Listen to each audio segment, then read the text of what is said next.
La palabra jurisdictio quiere decir el que dicta o el que dice el derecho.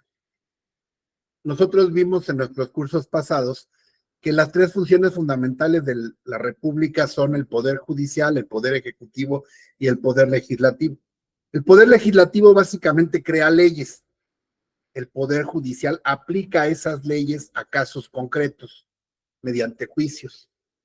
Y el poder ejecutivo ejecuta las leyes y administra a través de, pues, la figura del presidente o gobernador y los aparatos administrativos que son sus secretarios de Estado, si es a nivel federal o a nivel estatal, los secretarios de gobierno de cada entidad federativa.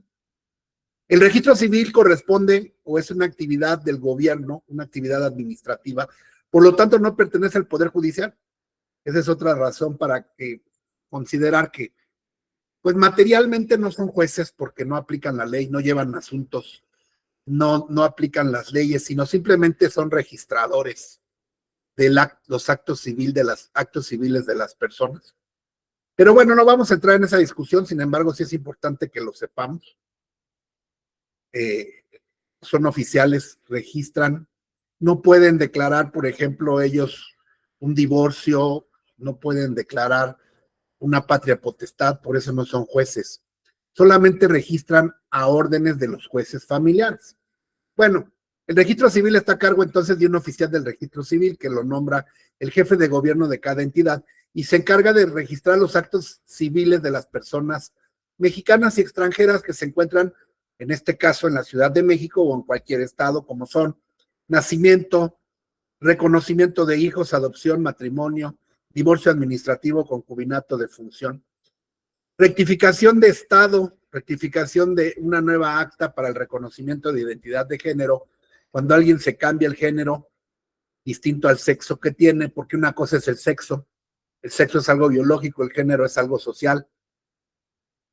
Y todos estos actos afectan el estado civil de las personas, y para que surtan efectos contra terceros y para que el Estado mexicano los reconozca, se tienen que registrar.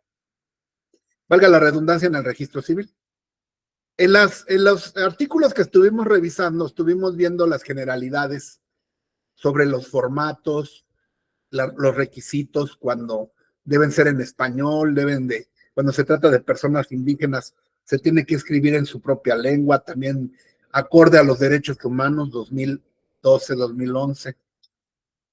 Las formas del registro civil pues son únicas y solamente son los jueces o oficiales del registro civil los que pueden registrar los actos civiles de las personas. El estado civil de una persona no nada más es soltero o casado, sino que es, pues, desde luego, cuál es su género, quiénes son sus padres, si está adoptado, si está bajo un tema de tutela, si está bajo una cuestión, digamos, si la persona ya murió, ¿no? La única manera legal de comprobar eso no son las partidas parroquiales ni nada de eso, sino las constancias del registro civil, que deben de ser asentadas en los formatos que ya vimos, ¿no? La falsificación de actas es un delito, los jueces del registro civil no pueden hacer ese tipo de situaciones, salvo que se trate de vicios, errores o correcciones que señala el reglamento respectivo. Ya vimos que hay un reglamento del registro civil y que ahí vienen los requisitos para hacer rectificaciones de acta. Que eso es algo que todos tenemos que revisar, que nuestros nombres estén bien, que coincidan con nuestras actas, contra nuestras credenciales, contra nuestros certificados de estudio, porque cuando alguien se va a titular, por ejemplo, le revisan todo. Y si hay algún error, si hay una letra Z en lugar de una S, una I o algo que sobre, hay personas que en su acta dice MA y se ponen María. Son dos cosas distintas. Todo eso hay que rectificarlo precisamente ante el registro civil. Vimos generalidades de las actas de nacimiento, cómo se registra un niño, qué es una constancia de parto, todo lo que ustedes tienen que ayudarme porque ustedes tienen que ir leyendo todo esto. Y cualquier duda que tengan, pues planteármela aquí, porque aquí no nos da tiempo de leer, ni venimos a leer todo el código, venimos a explicar las bases para que ustedes lo puedan entender. El padre y la madre están obligados a reconocer a sus hijos. Sin embargo, hay casos donde sobre todo el padre pues no quiere reconocer si no están casados o desconoce, y para eso están las acciones que se llaman las acciones del Estado civil. Las acciones del Estado civil se tramitan ante un juez familiar y que pueden consistir en el reconocimiento forzoso o desconocimiento de la paternidad o la maternidad. En cualquiera de los dos casos se puede demandar, pero solamente un juez familiar, después de un proceso o un juicio, será quien lo pueda dictar. El artículo 63, por ejemplo, contiene algo que se llama presunción. Las presunciones legales son, digamos que figuras jurídicas donde la ley establece una situación que prevalece salvo prueba en contrario. ¿Qué es una presunción? A ver, vamos a entenderlo porque también consiste como una prueba en materia de juicios. Más adelante lo vamos a ver. Déjenme abrir. A ver si ahora sí tengo más suerte de poder abrir más rápido el pizarrón. Es que cambiaron la aplicación. Bueno, ustedes van a ver todo lo que hay que hacer para abrir el pizarrón, porque está aquí en pantalla. Ah, bueno, ahora fue más fácil o no. No. Bueno, déjenme ver si se abre. Pizarrón blanco. A ver, le damos clic aquí, seleccionar.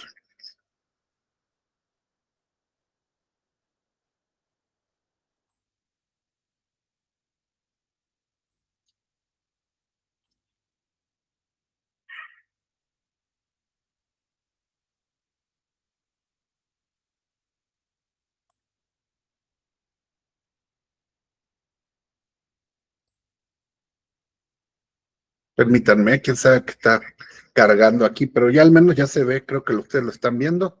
Más déjenme que lo empiece a cargar.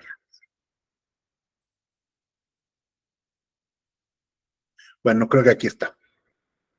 Déjenme compartirlo para que ustedes lo puedan ver.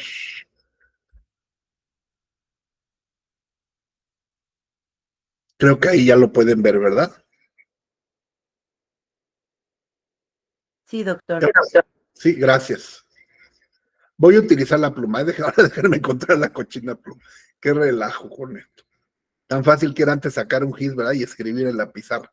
Pero no había tantos recursos como ahora. Unas cosas por otras dicen. Aquí vamos a tomar una de un punto que no esté tan grande, color, luego ponemos color negro y luego cerramos esto. Dios mío, qué relajo. Antes estaba muy sencillo y según lo mejoran y lo vuelven peor. Bueno, una presunción viene de una actividad mental que tenemos los seres humanos. Nosotros los seres humanos hacemos uso de la psicología. Por ejemplo, la presunción tiene dos elementos: un hecho o acontecimiento desconocido, algo que no se conoce, no lo sabemos porque no lo vemos, y hechos que sí son conocidos.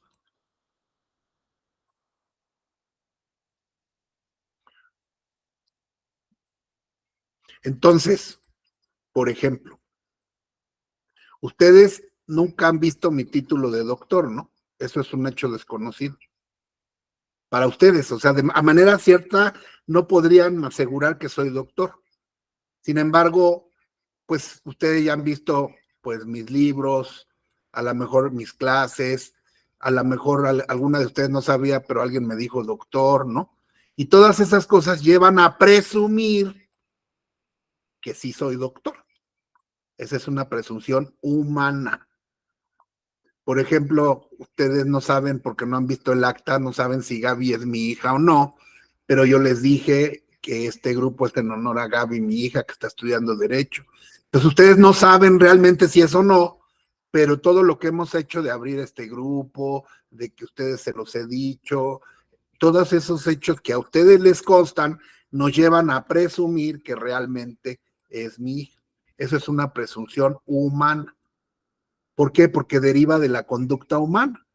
Yo presumo, yo no sé si ustedes están a gusto o les caigo bien o no, pero yo presumo que sí, porque están aquí, porque no faltan, porque son muy agradecidos, son buenas personas, están estudiando. Entonces mi presunción humana es que sí les agrada la clase, ¿verdad? Que sí es útil. Pero también hay presunciones que se llaman legales, que no devienen de la conducta humana, sino que la ley las establece. Y esta que les acabo de mencionar, pues es una de ellas.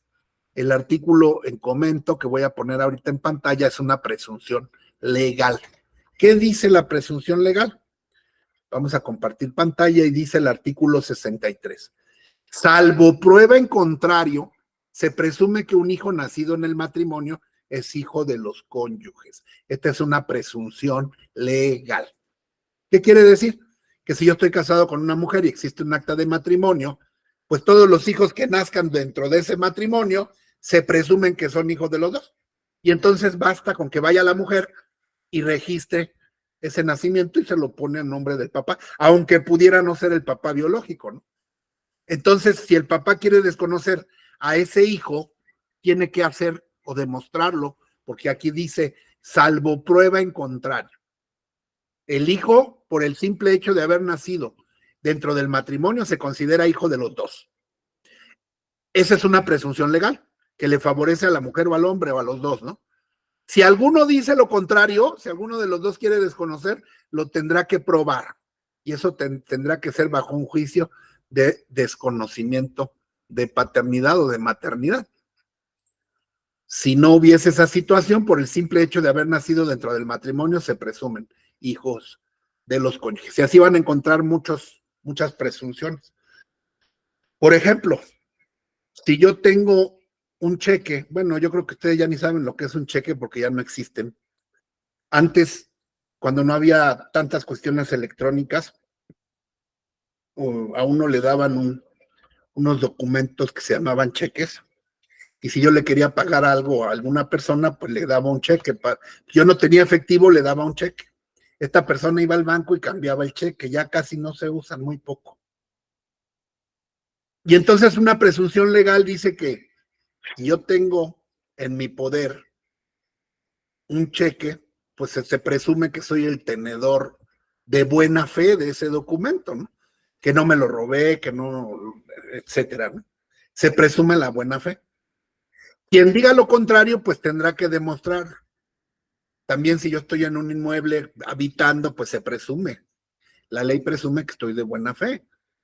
Si alguien dice que no tengo derecho, que me metí a la fuerza, lo tiene que demostrar. Las leyes están llenas de presunciones, nada más que tenemos que saber cuáles son humanas y cuáles son legales, ¿no? Si ustedes ven a una persona que trae un iPhone 34, ¿verdad? Y trae un coche, un Cadillac, ¿verdad? Y viste ropa de marca, pues aunque no sabemos si es rico o no, pues presumimos porque nos damos cuenta. Por eso a la gente se le llama presumida, ¿no? Porque la gente presume cosas para demostrar situaciones que no se dicen de manera directa. Pero la presuncional es una prueba, incluso es una prueba en materia civil. Bueno, los niños expósitos son recién nacidos abandonados, así se llaman, expuestos, y bueno, una persona que encuentra un recién nacido lo tiene que presentar de inmediato al Ministerio Público para denunciar ese hallazgo, junto con todos sus vestidos y valores, porque si no corre riesgo de que lo pueden acusar de alguna otra cosa. Ya si después desea adoptar al niño, tendrá que seguir un procedimiento legal, pero la obligación primaria que marca la ley es presentarlo con todo lo que se le haya encontrado ante el Ministerio Público para que en consecuencia se le dé aviso a las autoridades y se hagan todos los trámites correspondientes a efecto de regularizar su situación. Actas de reconocimiento, ya hemos platicado que una persona incluso mayor de edad puede ser reconocida posterior a su nacimiento por el padre o la madre, conjunta o separadamente. Actas de adopción devienen de un proceso que más adelante vamos a ver, cuando una persona desea incorporar a su núcleo familiar como si fuera un hijo consanguíneo a alguien que no lo es. Hay un procedimiento legal. Los niños no se compran ni se venden, porque no es el procedimiento, eso es ilegal, eso se llama tráfico de personas y es un delito. Si una persona quiere incorporar a su núcleo familiar a un menor de edad o a un niño, tendrá que adoptarlo mediante los procedimientos que están aquí en este código y en el Código Nacional de Procedimientos Civiles y Familiares que se aprobó en enero. Más adelante vamos a ver la adopción y sus efectos. El acta de tutela hace constar precisamente quién es el tutor de una persona que no tenga la capacidad para gobernarse a sí mismo y que no tenga padres, ¿no? Y entonces se le nombra un tutor para que se haga cargo tanto de un menor como de una persona interdicta que no tiene capacidad de ejercicio porque pues adolece de sus facultades mentales, es decir, que tiene una diversidad funcional psicosocial. El acta de tutela entonces es la manera de hacer constar el acto jurídico de la tutela.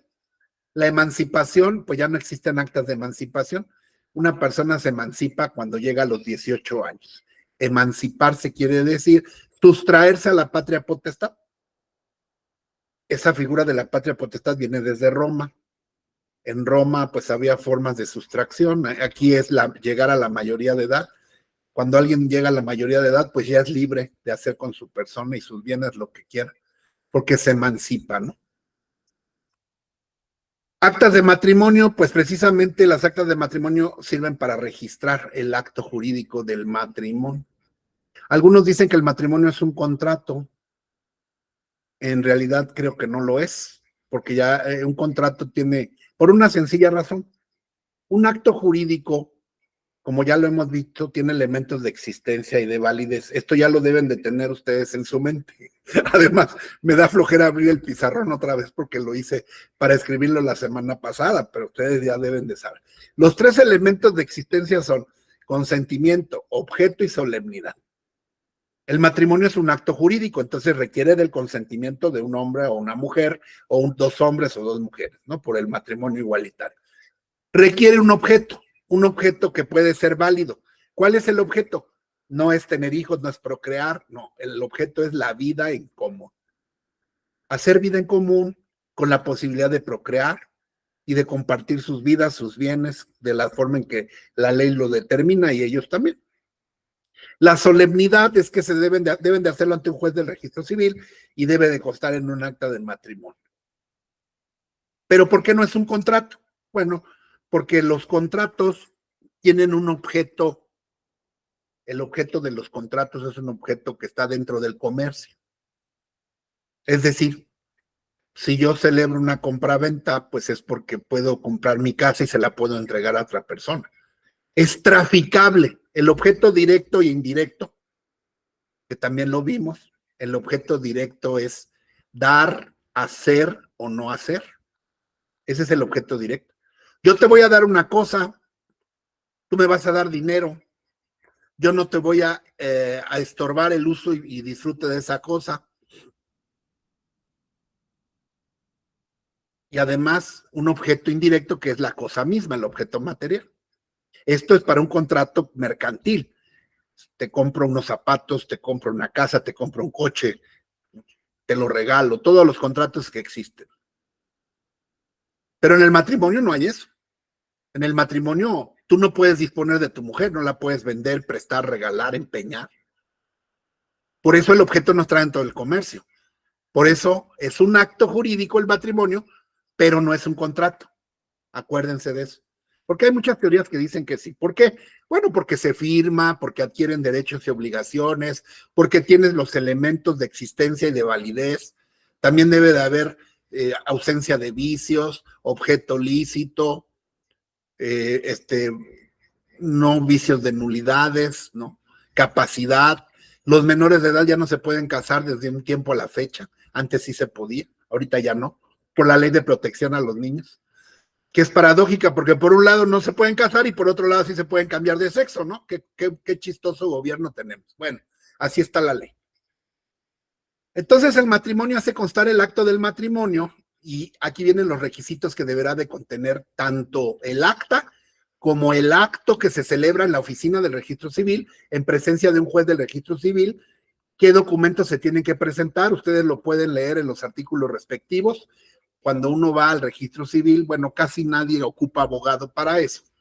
Pero bueno, pues, las personas van al registro y les dicen, necesita estos papeles y pagar estos derechos para que los podamos casar, ¿verdad? Y entonces la gente, no sé si ustedes han ido a algún matrimonio civil, Generalmente se celebran en el registro civil de la delegación que corresponda, o a veces los jueces van a casarlos a sus domicilios o a algún salón, ¿no? El acto del matrimonio entonces se registra en esa acta, y el acta de matrimonio, de acuerdo al artículo 103, contendrá el nombre de los contrayentes, sus domicilios, que manifestaron su libre voluntad, que no hubo impedimento, que se les declara unidos en matrimonio, que el matrimonio, repito, no es un contrato, es un acto jurídico. Yo le llamaría una institución familiar. Instituye a la familia y no es contrato porque no está dentro del comercio. La manifestación de que los pretendientes se desean casar bajo separación o sociedad conyugal. Ahora, hoy día, pues ya no hay posibilidad de que se casen sin decirlo, ¿no? Hay veces que la familia empieza a murmurar, ¿no? Cuando dicen es que se casaron por separación o por sociedad y por interés, pero se tiene que establecer ese régimen. Antes encontrábamos actas que no establecían el régimen. Todavía pueden ustedes encontrar actas que no traen el régimen si son muy viejitas, y se presumirá, la presunción legal es que es sociedad conyugal. ¿Qué quiere decir?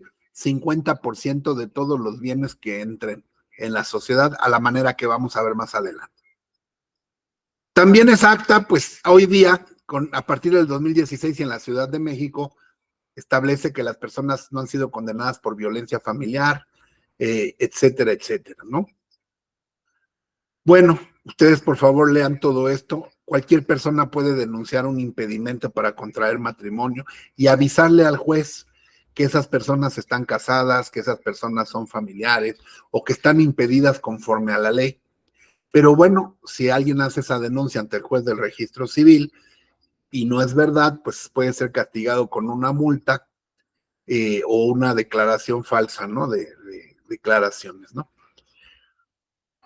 El divorcio es un acto jurídico que más adelante vamos a ver y que disuelve el vínculo del matrimonio y deja a los cónyuges en facultad de contraer otro. Y de este divorcio se tiene que expedir un acta que se incorporará o se anexará al acta de matrimonio. Antes en el acta de matrimonio se inscribía el divorcio y no se expedía acta. Ahora ya, además de anular o inscribir la terminación de ese matrimonio, se emite un acta de divorcio que acredita que la persona ya se divorció y que está en facultad para volverse a casar. Las actas de defunción acreditan la muerte de una persona y son expedidas por los médicos legalmente certificados. Ninguna persona se puede enterrar o quemar si no hay autorización de un juez del registro civil. Por eso cuando una persona muere, pues hay que hacer todos los trámites para poderlo sepultar, para poderlo cremar. Hay que dar aviso al juez del registro civil, un médico tiene que certificar si fue muerte natural.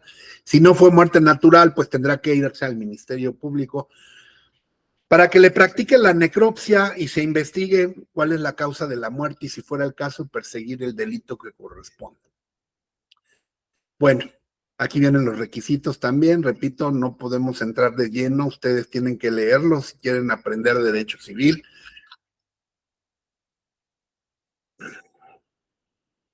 Estas actas también pueden modificar el estado civil de las personas, como ya vimos, de casado a divorciado, de vivo a muerto, personas que desaparecen también. Hay personas que no, ni muertas ni vivas, simplemente desaparecen.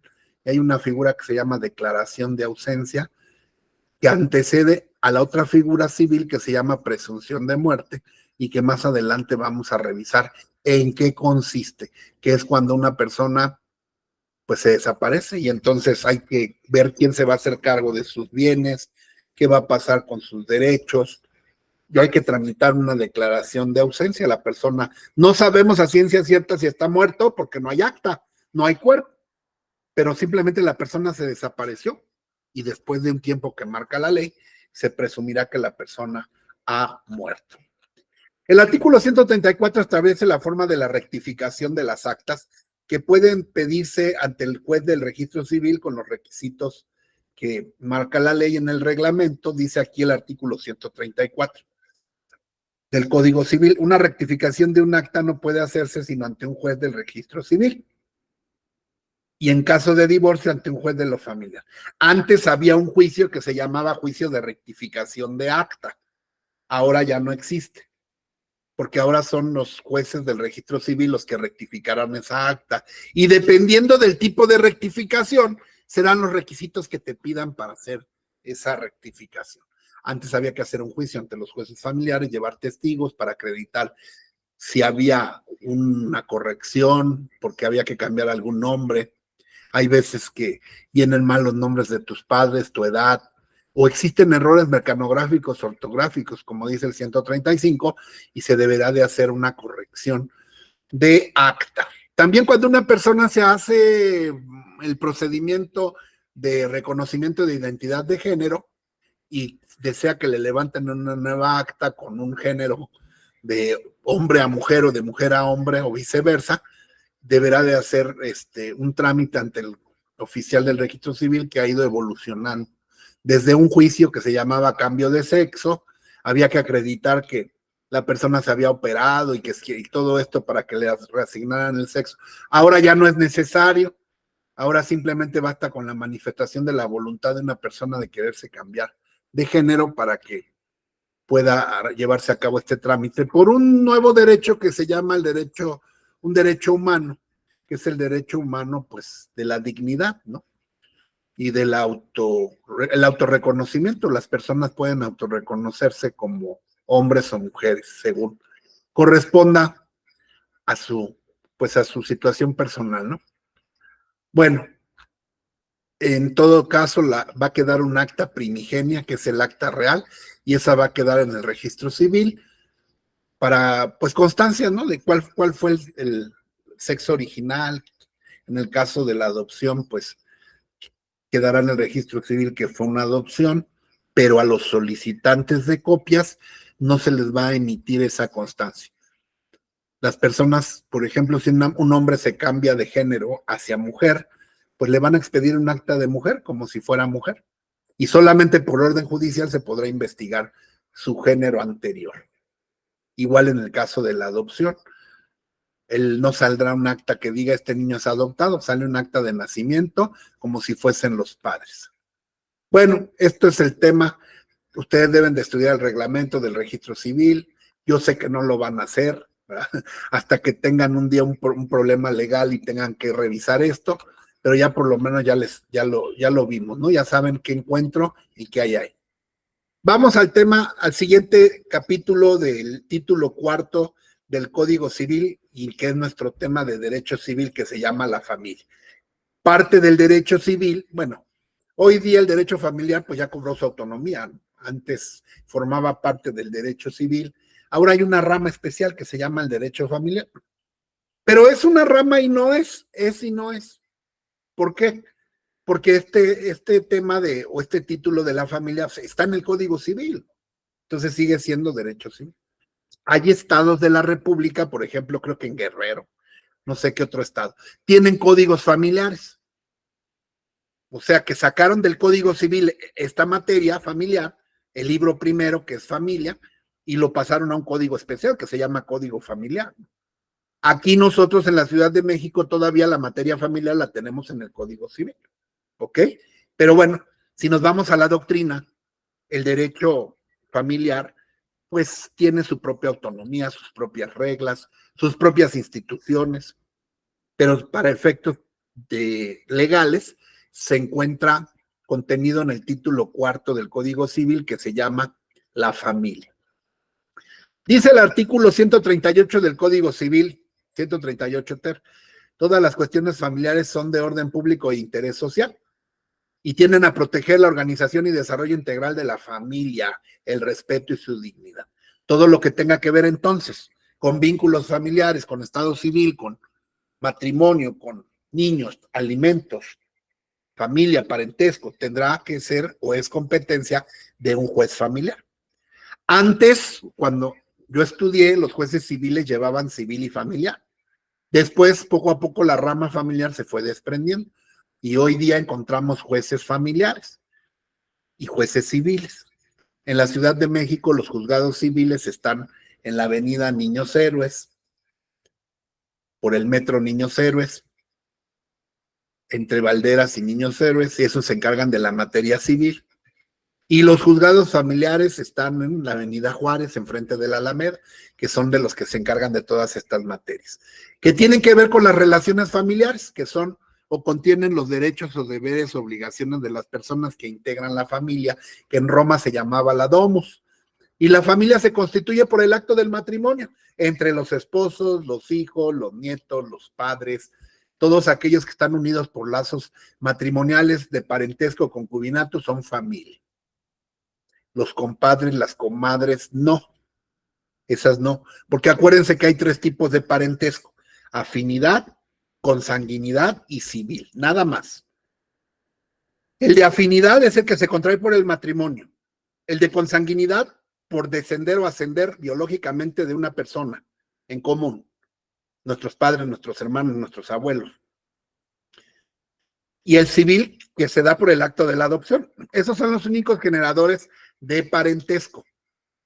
En su caso, el concubinato también lo genera, es un caso excepcional, pero ninguna otra forma, compadrazgos y todo eso, no son fuentes de parentesco. De tal manera que pues hay gente a la que uno quiere como si fueran tus hijos, tus sobrinos, pero si no existe ese tipo de parentesco o de lazos legales, simplemente legalmente no son familia.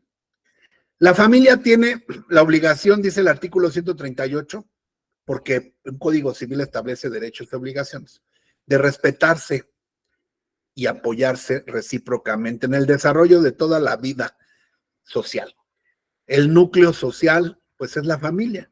De la familia se deriva, pues, toda la sociedad, ¿verdad? El título quinto, después de definir lo que es el derecho familiar y la familia, el título quinto empieza a hablar del matrimonio. Como ustedes verán, desde el año 2000 quedaron derogadas. Son 6 artículos que se llaman o se llamaban las esponsales. Yo les pregunto, ¿alguien de ustedes sabe o tiene idea qué eran las esponsales? ¿Alguien llegó a ir a hablar de eso?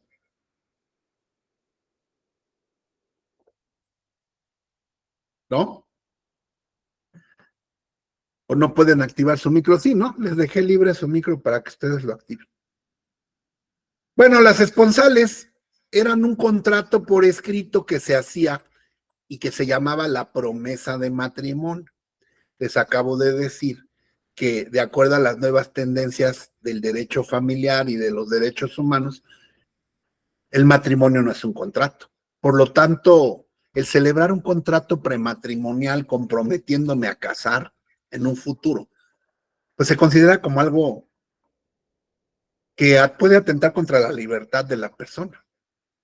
Por ejemplo, si yo me iba a casar con alguien, hacíamos por escrito un contrato donde nos comprometíamos a casarnos en tal fecha y poníamos las cláusulas que considerábamos pertinentes. Era una promesa de matrimonio. El que faltaba a esa promesa no lo obligaban a casarse, pero sí le podían demandar daños y perjuicios. Es importante que sepan qué eran los esponsales, la promesa escrita de matrimonio, que en la Ciudad de México está derogada. Habría que ver si en algún otro estado de la República existen esponsales. En nuestra Ciudad de México ya no. Después de eso viene el capítulo 2 que nos habla del matrimonio. A partir del 2009 se cambió la definición de matrimonio. Cuando yo estudié, fíjense, la definición de matrimonio era la siguiente. Matrimonio es la unión de un hombre y una mujer para procrear. Así, con la finalidad de procrear. Matrimonio es la unión de un hombre y una mujer con el fin de procrear. Y eso cambió radicalmente con el paso de los años. Yo les estoy hablando, yo mi carrera la estudié en el año 94.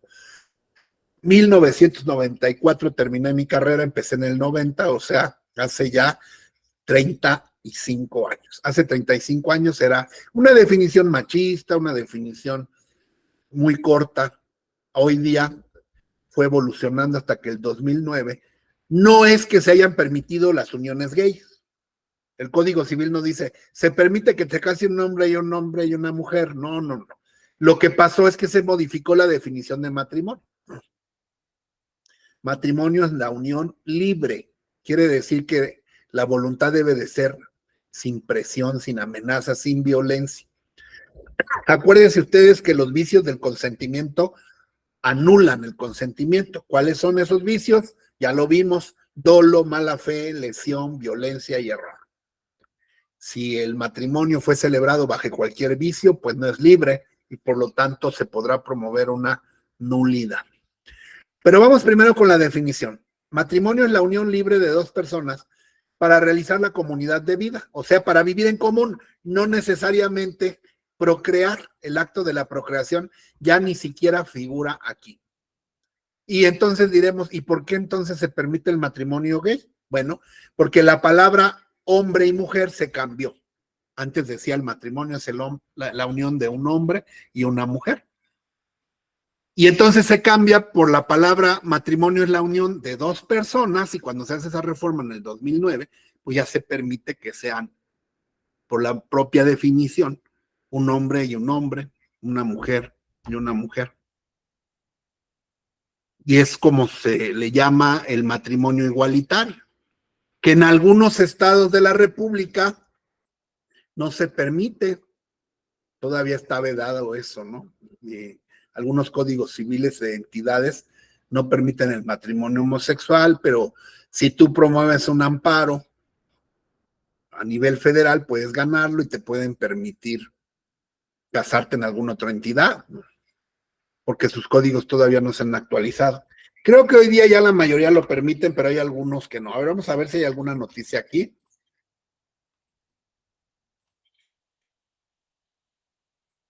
Vamos a ver si hay alguna entidad que lo prohíba. Y muchos de ellos se venían aquí a la Ciudad de México a casarse, ¿no?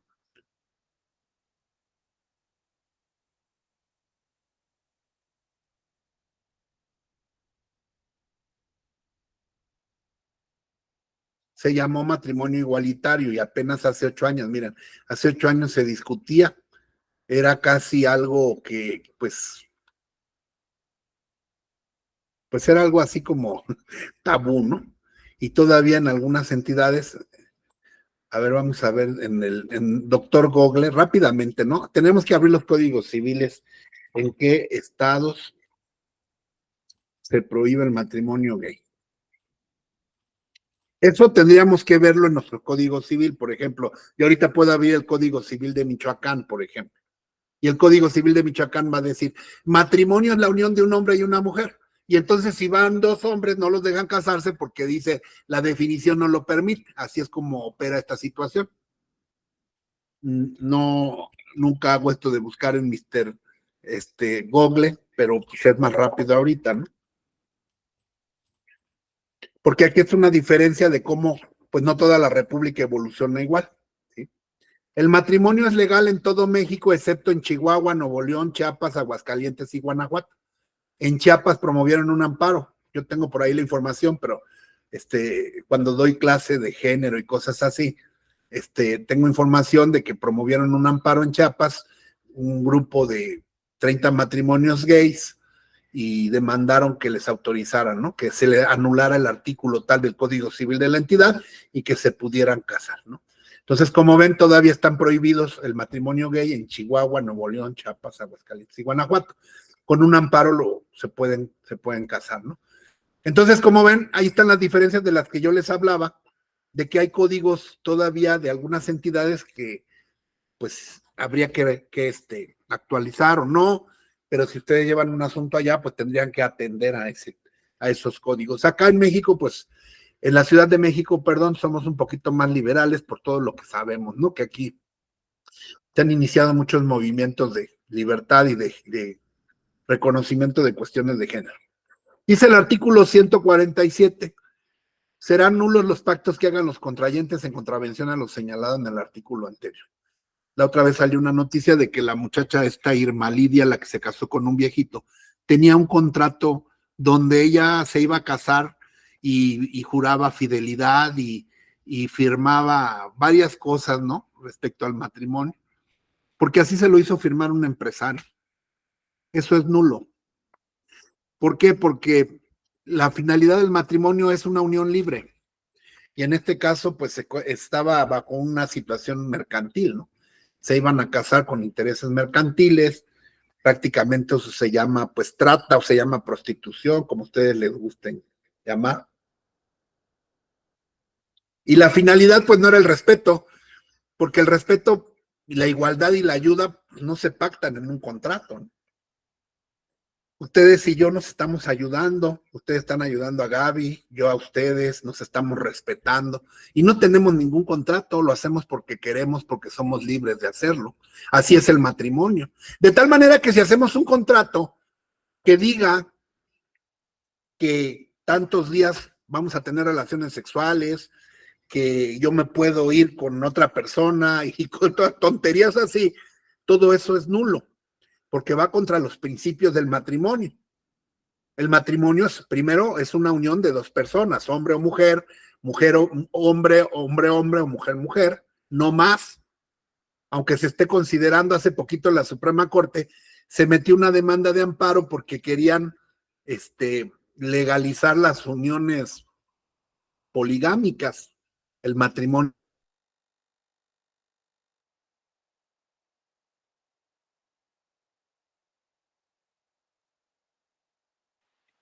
Espérenme tantito, ¿eh? Me sacó la aplicación. Denme un segundito, voy a volver a entrar. Mi computadora me sacó. Ahorita estoy en la tablet. No se me vayan, ¿eh? Vuelvo a entrar. Ok.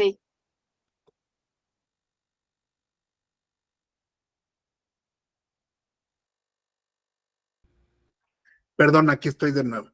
Es que estaba yo buscando precisamente, muy recientemente, pues quisieron avanzar en este tema y dijeron, bueno, pues si ya se permite el matrimonio gay, pues ahora vamos a promover un amparo para el matrimonio que le llaman poliamor o poliándrico, ¿no? Vamos a ver, y la Corte negó el amparo. Déjenme ver si está la noticia aquí, si la encuentro rápido. Aquí está. Voy a compartir para que vean ustedes, pues, digo, son las nuevas interpretaciones y los abogados, pues, se encargan de promover cosas y a veces, pues, antes decíamos que no, que nunca iba a ser posible que se casaran personas del mismo sexo, hoy ya se puede. Y entonces la gente sigue intentando cosas, ¿no? Miren la noticia.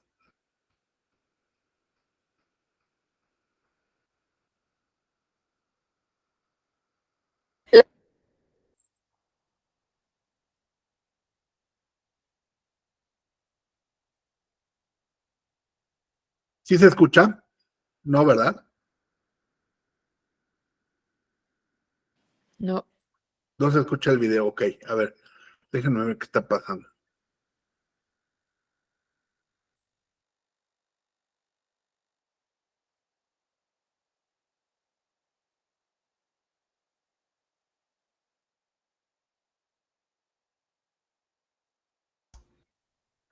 Permítanme.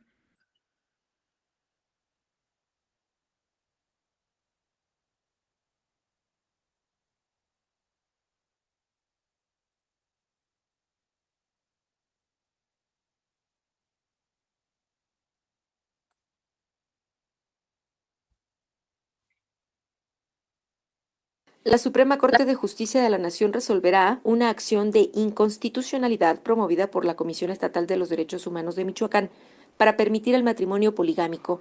Se trata que desde la perspectiva del respeto a los derechos humanos y desarrollo de la personalidad, se autorice que un hombre o una mujer tengan 5 o 10 parejas, según explicó el consejero de la Comisión Estatal de los Derechos Humanos en el Estado, Marco Antonio Tinoco Álvarez.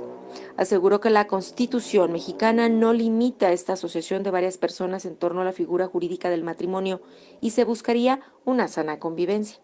Dicha acción de inconstitucionalidad requiere el consentimiento de todas las personas involucradas en un posible matrimonio poligámico y sería indistinto, es decir, la mujer podría tener 10 maridos y el hombre 10 esposas.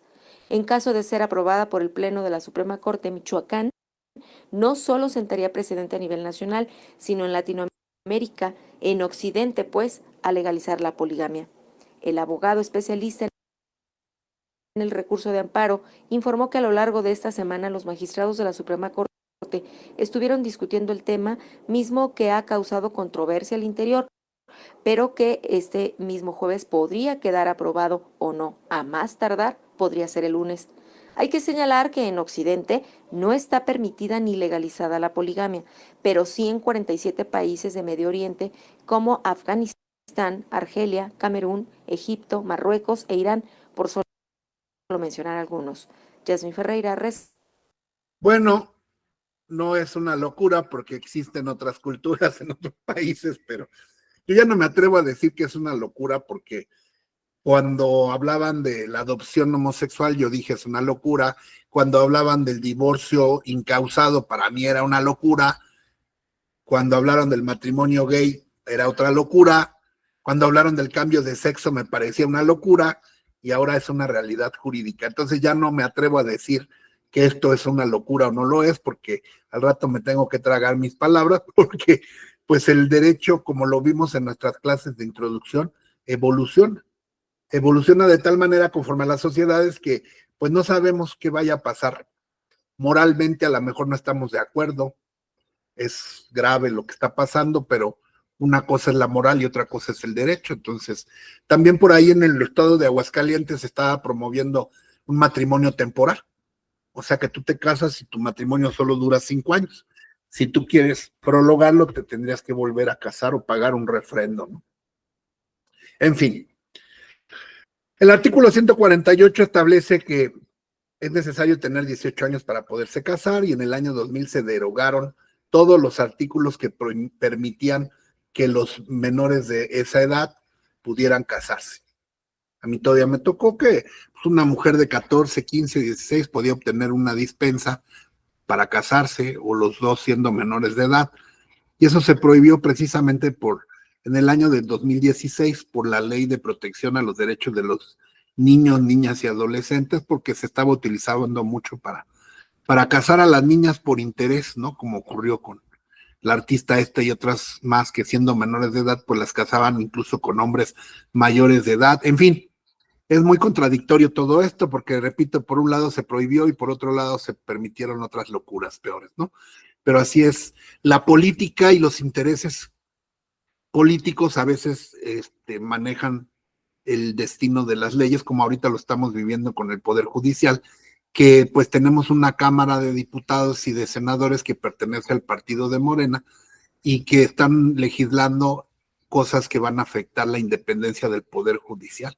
Y no podemos hacer otra cosa porque ellos son los que hacen las leyes y están ahorita precisamente luchando los poderes, se están enfrentando el Poder Judicial con el Poder Ejecutivo a ver qué pasa. Impedimentos para celebrar el matrimonio, artículo 156, la falta de edad. Eso impide que se celebre el matrimonio. El parentesco, ya lo habíamos visto en su momento, en línea recta, ascendiente o descendiente, en línea colateral igual, hasta los hermanos o medios hermanos en la colateral desigual, hasta los tíos y sobrinos, ya vimos que primos hermanos sí se pueden casar, ya vimos en clases pasadas el parentesco, les enseñé a contarlo, en línea recta, línea colateral, en línea desigual, en línea igual, parentesco por consanguinidad, por afinidad y civil, y eso es lo que se utiliza aquí para ver si no hay impedimento. El parentesco de afinidad en línea recta sin límite alguno, no se pueden casar en línea recta nadie, padres con hijos, nietos ni bisnietos, ¿no? En línea ya vemos colateral, pues tíos y sobrinos no, primos sí, hermanos no, medios hermanos no. Aquí está en la artículo 156, fracción tercera. La violencia física para obligar a alguien a celebrar el matrimonio es un impedimento. Atentar contra la vida de algún casado para que quede viudo y poderse casar con el otro. La impotencia incurable para la cópula, que es cuando una persona, sobre todo un hombre no puede tener erección sexual y eso es una causa de impedimento, porque, bueno, la vida sexual se considera como muy importante en el matrimonio. Padecer alguna enfermedad crónica incurable, he de comentarles que la fracción octava y la novena la enfermedad crónica incurable y la impotencia, así como los estados de incapacidad, son dispensables. Es decir, que si un hombre o una mujer se quieren casar con un impotente o con una persona que tiene una enfermedad incurable o crónica, lo pueden hacer, eso es dispensable. Lo que no es dispensable es el parentesco, la violencia física o atentar contra la vida, ¿no? Entonces, ¿qué pasa cuando hay un impedimento? Bueno, aquí lo dice la misma ley, son dispensables las fracciones tercera, octava y novena. Esta es una interpretación subsidiaria. ¿Qué quiere decir? Que nosotros le podemos pedir a un juez, en caso de la fracción tercera, de la fracción octava y la novena, que ya les había comentado, que es la impotencia incurable y una enfermedad crónica, así como el parentesco hasta ciertos grados, que pueden obtener dispensa, tíos y sobrinos sí se pueden casar, si obtienen una dispensa judicial, las personas que tienen impotencia también, o los que padecen una enfermedad también, los demás no. Bueno, en estos casos hay que promover una dispensa ante el juez familiar, ¿verdad? Para que precisamente le autorice el matrimonio y no vaya a haber una causa de nulidad. ¿Cuál es la diferencia? A ver, ahora yo les voy a pedir, casi nunca les pido que reflexionen, pero es necesario que reflexionen esto. ¿Qué diferencia hay entre una nulidad de matrimonio y un divorcio? Se parecen, porque los dos dejan inválido o insubsistente el matrimonio. Aquí estamos hablando de nulidades, nulidad de matrimonio. Y el divorcio, pues es una figura mediante la cual se disuelve el matrimonio. ¿Cuál es entonces la diferencia entre una causal de divorcio o un divorcio y una nulidad de matrimonio? A ver si alguien quiere hacer el intento de cuál sería la diferencia. Es lógica, pura lógica. La nulidad no fue válida desde el inicio y que el divorcio pues ya fue pues después de un juicio. Claro, la nulidad es una causa que existe antes de que se casen. Antes de que se casen ya existe parentesco, violencia, atentado contra la vida, impotencia incurable o cualquiera de los que marca la ley. Y eso hace que a lo mejor se casan, engañaron al juez y se casan, pero ese matrimonio tiene un vicio de nulidad. Ese vicio puede anular el matrimonio, ¿no? El matrimonio nació mal, nació con un vicio. Y en el caso del divorcio es que el matrimonio ya nació, ya existe un matrimonio, pero por una causa posterior, que en este caso ya es únicamente el deseo de no continuarlo, se disuelve.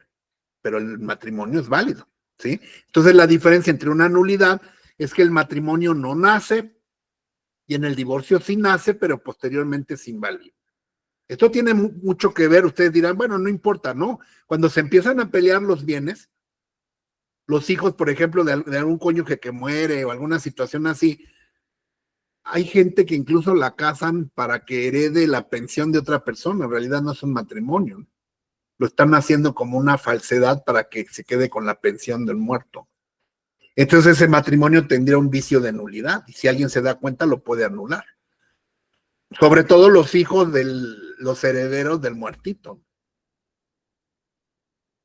Bueno, entonces ya vimos la diferencia entre una nulidad y un divorcio. También es nulo el matrimonio de un adoptado con su adoptante, eso no está permitido. Un tutor con un pupilo tampoco se pueden casar. Aquí están los impedimentos. Derechos y obligaciones que nacen del matrimonio, artículo 162. Los cónyuges tienen la obligación de contribuir cada uno por su parte a los fines del matrimonio y a socorrerse mutuamente. ¿Cuáles son los fines del matrimonio? La vida en común, que implican casa, comida, sustento, pero no nada más cuestiones económicas, también respeto, ayuda mutua, consideración, respeto. El tema, se me pasó hace ratito comentarles que estos derechos que tienen que ver con cambio de sexo, con preferencias sexuales, son derechos humanos que se llama el libre desarrollo de la personalidad, así se les conoce. Derecho humano al libre desarrollo de la personalidad. Tú puedes desarrollarte como persona como quieras, te puedes tatuar, puedes ser gay, lesbiana, eso es tu derecho a desarrollarte libremente como tú quieras. No lo encontramos con ese nombre en la Constitución. En la Constitución no van a encontrar ninguna definición que diga derecho humano a la libre personalidad, pero sí lo vamos a construir. Ese derecho humano se construye de la interpretación de todos los demás derechos humanos, como el derecho a la libertad, a la libre autodeterminación, y todo eso hace que se construya un derecho o una construcción. Acuérdense que el derecho es general, abstracto y obligatorio. Es abstracto porque es una construcción jurídica. Así como las personas jurídicas que no existen, pues también los derechos humanos no son tangibles, no los podemos ver, pero existen.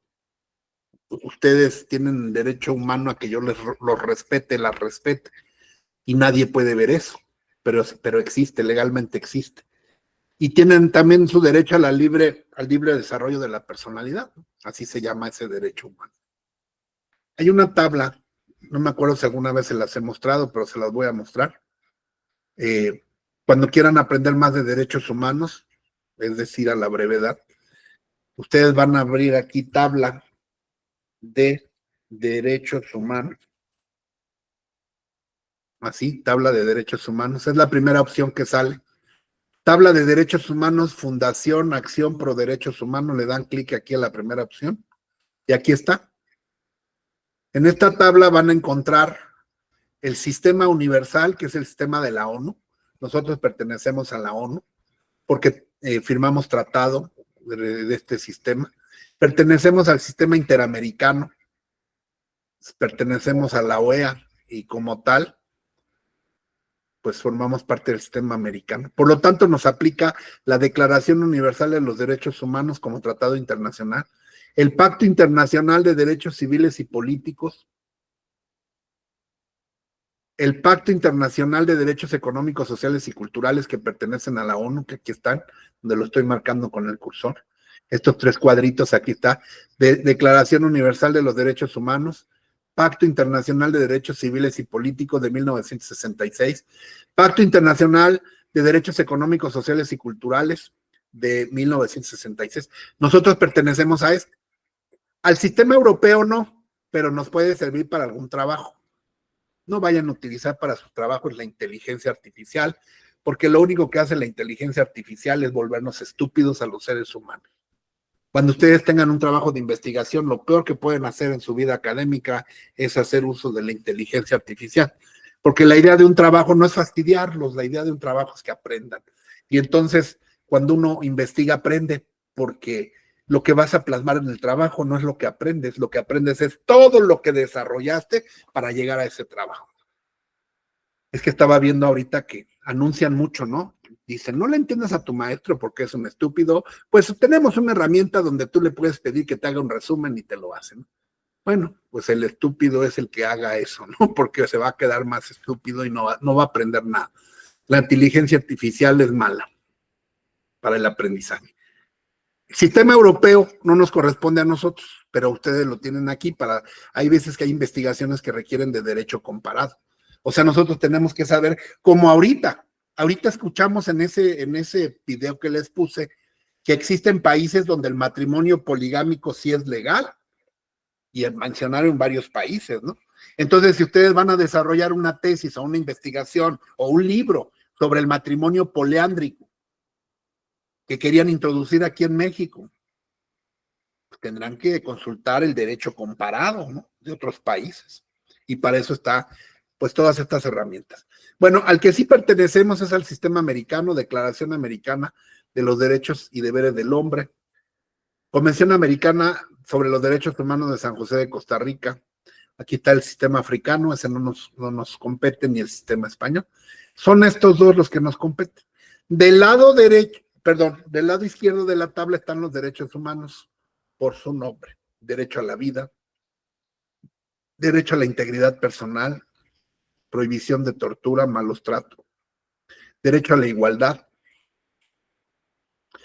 igualdad y no discriminación entre hombres y mujeres. Ahorita estoy haciendo un programa de estudio que me encargó la universidad donde trabajo, que se llama Género, en la función policial, para preparar a los policías a que comprendan y entiendan lo que es las cuestiones de género, la violencia a la mujer, la protección a los grupos vulnerables, precisamente para hacer una policía que conozca, porque no conocen de las cuestiones de género.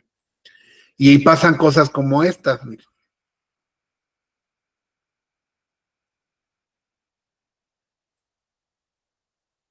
Por la ignorancia de las policías, ¿no?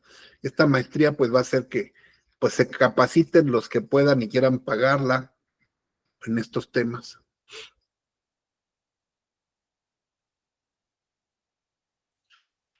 A ver si se escucha el audio.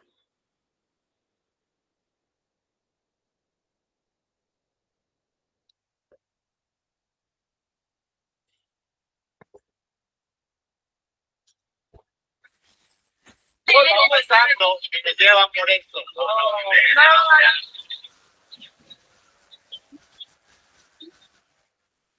En las playas de Tulum, dos hombres de origen canadiense intentaron ser detenidos porque se estaban besando. El argumento de los agentes de la Dirección de Seguridad Pública fue que había niños y familias en el sitio, lo cual, además de la indignación social que ha despertado, motivó la intervención de la Comisión Estatal de los Derechos Humanos de Quintana Roo. Somos gays y nos estábamos besando y por eso nos llevan. Se escucha decir a uno de ellos al momento en que los subían esposados y en traje de baño a una patrulla. Luego de que el video se viralizara, comenzaron las condenas de discriminación y actos de homofobia. Maritza Escalante, quien hizo la denuncia, explicó que los policías se portaron violentos y daban argumentos como hay familias y niños y no pueden estar viendo esto. Subieron a la fuerza a los dos hombres y no los dejaban ir, pero después de la presión hecha por los presentes, la pareja fue liberada. Al respecto, el titular de la Comisión Estatal de Derechos Humanos, Marco Antonio To'Eua, dijo que iniciaron una queja de oficio e incluso habrá intervención de la Comisión Nacional de los Derechos Humanos. Por separado, este jueves la Dirección de Seguridad Pública de Tulum se excusó señalando que aquel domingo recibió el reporte sobre actos de exhibicionismo obsceno en la playa pública, por lo que se detuvo a 3 personas por faltas a la moral y a las buenas costumbres. El reporte hecho a la policía. Todas esas leyes, pues son leyes del pasado, leyes discriminadoras, que existen todavía. Las faltas a la moral en muchos estados de la República existen. Pero evidentemente que esos reglamentos son contrarios a la Constitución, que en su artículo primero establece cualquier prohibición de discriminación por cualquier tipo, ¿no? Entonces, pues diariamente la gente sigue siendo ignorante, las policías, los policías más, aunque no estemos de acuerdo, porque a lo mejor aquí hay compañeros o compañeras que dicen, es que eso está mal, tiene razón, los niños, y bueno, eso forma parte de nuestra moral, de nuestra religión. Quizá nuestras costumbres todavía nosotros esas cosas no las vemos bien, o quizás sí, la gente más joven ya como Gaby, como Carolina, pues ya están acostumbradas a eso porque vivieron y nacieron con eso, nosotros no, pero aún así tenemos que respetar la ley, porque somos abogados, aunque no nos guste, aunque no nos parezca, aunque vaya en contra de nuestra religión y nuestra moral, si la ley lo permite, no podemos hacer nada, ¿no? Entonces tenemos que respetar porque somos hombres de leyes y nuestra Constitución no sanciona ese tipo de situaciones, ¿no? Como que se besen dos hombres, pues sería tanto como meter a la cárcel el que se besen un hombre y una mujer, o como le hacen en Guanajuato, que arrestan a la gente que se besa en el callejón del beso, ¿no? Sigue habiendo la cultura sigue siendo a veces muy retrógrada, el machismo y todo eso, pues está muy arraigado en nuestras culturas. Bueno, entonces el artículo 162 dice que cada uno está obligado a contribuir para el matrimonio, que tienen derecho a decidir de manera libre y responsable el número de hijos, pueden también utilizar métodos de reproducción asistida, eso lo hacen de común acuerdo. Digamos que son las cláusulas del matrimonio. En un contrato, tú pones las cláusulas, ¿no? Yo, por ejemplo, hago un contrato y digo, te lo vendo en tanto, te lo entrego en tal lugar, te lo entrego. Y acá no, en el matrimonio tú no pones las cláusulas las pone la ley. Y aquí está diciendo la ley a qué se obliga a la persona que se casa. Deben de vivir juntos en el domicilio conyugal, el lugar que ambos establezcan para tener autoridad propia y consideraciones iguales. Ese es un derecho. Que tampoco puedes obligar a la gente a la fuerza, no puedes ejercer coacción. Incluso para lo que en otros tiempos se llamó, y ya no existe aquí, el débito carnal, así se llamaba. Yo todavía estudié con esa figura. El débito carnal era la obligación que tenían los cónyuges de tener relaciones sexuales. Y entonces cuando uno de los dos tenía ganas y el otro no, podía violarlo, y no había violación entre cónyuges. ¿Por qué? Porque el vínculo del matrimonio autorizaba una relación no consentida. Actualmente es violación, aunque sean esposos hay violación. Nada más que la diferencia es que la violación, por lo menos en la Ciudad de México, es de querella cuando es entre cónyuges. Es decir, la mujer puede otorgar el perdón. Pero el hecho que estén casados no obliga a la mujer a sostener relaciones sexuales a fuerzas. ¿Por qué? Por su libre derecho a la disposición y desarrollo a la personalidad. De hecho, hay un caso muy interesante, lo voy a buscar y se los voy a subir para que ustedes lo vean. El maestro Carbonell tiene un programa que se llama Casos Paradigmáticos y estudia sentencias de la Corte de casos muy interesantes. Y hubo un caso donde un señor demanda a la esposa por responsabilidad civil porque la esposa se relacionó sexualmente con otro sujeto y entonces él demanda reparación del daño, ¿no? Y la Suprema Corte le dice no, porque cada quien es libre de hacer con su cuerpo lo que quiera, independientemente del vínculo del matrimonio. La mujer dispuso de su cuerpo, se lo dio a otra persona y eso no la obliga contractualmente, porque el matrimonio no es un contrato que te obligue a ir en contra de tu propia naturaleza. Y entonces, en un tema de que se equivocó el abogado del cónyuge y en vez de demandar daño moral, porque el daño moral si hubiera sido procedente, el daño moral es el sufrimiento que se provoca en una persona, ¿no? Por alguna situación, que en este caso pues sí se da, ¿no? El hecho que te enteres que tu mujer se relaciona sexualmente con otro, pues sí te causa un daño moral. Pero el abogado que demandó no demandó daño moral, sino que demandó responsabilidad contractual por matrimonio, dado que la mujer incumplió al meterse sexualmente con otra persona. Y la Suprema Corte le dijo no, la mujer tiene derecho a disponer libremente de su cuerpo y no tiene obligación contractual, que está a nivel contrato de lo que se está demandando. Lo voy a buscar, déjenme anotarlo aquí, se los voy a subir en el chat, el enlace, para que ustedes lo vean. Y también para que se suscriban a ese canal de casos paradigmáticos del doctor Carbonell, donde platican, digo, ustedes pueden bajar las sentencias, pero es mejor ver el programa, ¿no? Platican casos interesantes, casos así que cambian la historia de cómo veíamos el derecho antes. Entonces ahí suscríbanse y le voy a buscar ese caso paradigmático de una mujer que cometió infidelidad supuestamente y que perdió el asunto el marido porque no obtuvo la reparación del daño. Y esto a mí me sorprende porque en otro tiempo, ¿sí? Bueno, cuando yo estudié existía un homicidio que se llamaba homicidio en razón del honor. Si tú llegabas a tu casa, y sobre todo como hombre, porque eran leyes machistas, y te encontrabas a tu esposa en la cama con otro tipo y los matabas a los dos, la pena por el homicidio de los dos era de 3 años. O sea, ni siquiera ibas a pisar la cárcel, ¿no? Pagabas una fianza y quedabas libre. Porque se llamaba homicidio en razón del honor. Porque habían manchado tu honor. Todo eso ya es cosa anacrónica del pasado, pero existió. Ahora pues no existen esas figuras porque, repito, ya no comulgan con los derechos humanos. Bueno. Luego dice, los cónyuges vivirán juntos en el domicilio conyugal. Dice, cuando alguno de los cónyuges se tengan que trasladar a otro domicilio, bueno, de común acuerdo, pues pueden seguir casados y vivir en lugares distintos, ¿verdad? Pero ya si alguno no quiere, pues no necesita ni siquiera demostrar que no están viviendo juntos, simplemente tiene que demandar el divorcio ya, porque el divorcio es incausado, ya no necesita que haya una causa, simplemente la voluntad de uno de los dos, y demandarlo, y se genera la separación. Antes no. Antes existía un divorcio que se llamaba divorcio necesario. Ya hasta se me está olvidando, fíjense, tanto tiempo. El divorcio necesario implicaba que para poderte divorciar tenías que demostrar una de las 26 causales que había en la ley. Si no, no te divorciabas. Violencia, incumplimiento de la pensión alimenticia, impotencia para la cópula, infidelidad, malos tratos.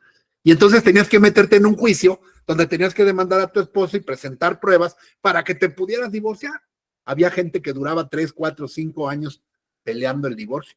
Hasta en las novelas, ustedes pueden ver las novelas y las películas viejitas donde decía la mujer o el hombre, nunca te daré el divorcio.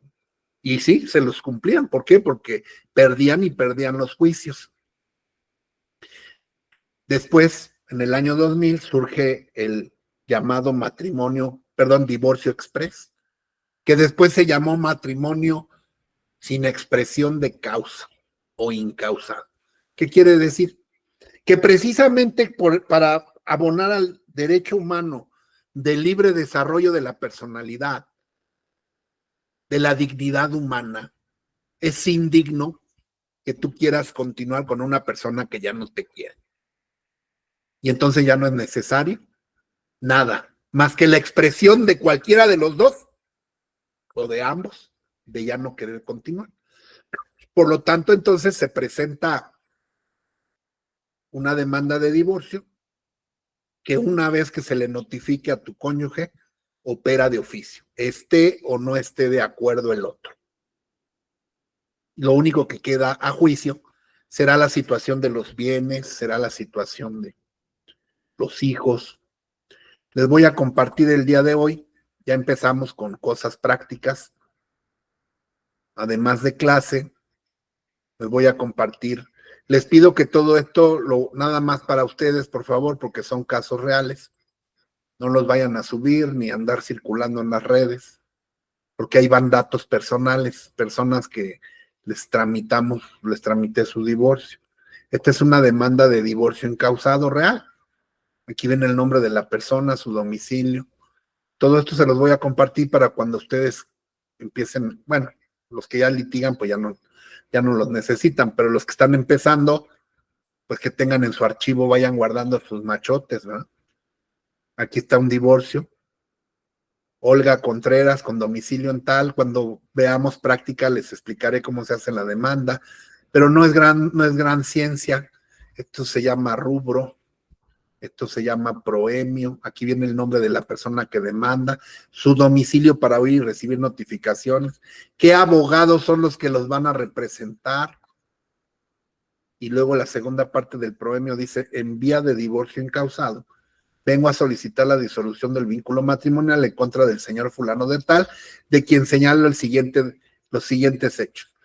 Lo único que tienes que poner es cuándo se casaron y acreditarlo con el acta, dónde establecieron su domicilio conyugal para efectos de darle competencia al juez, cuántos hijos tuvieron, acreditarlo con las actas, como está aquí.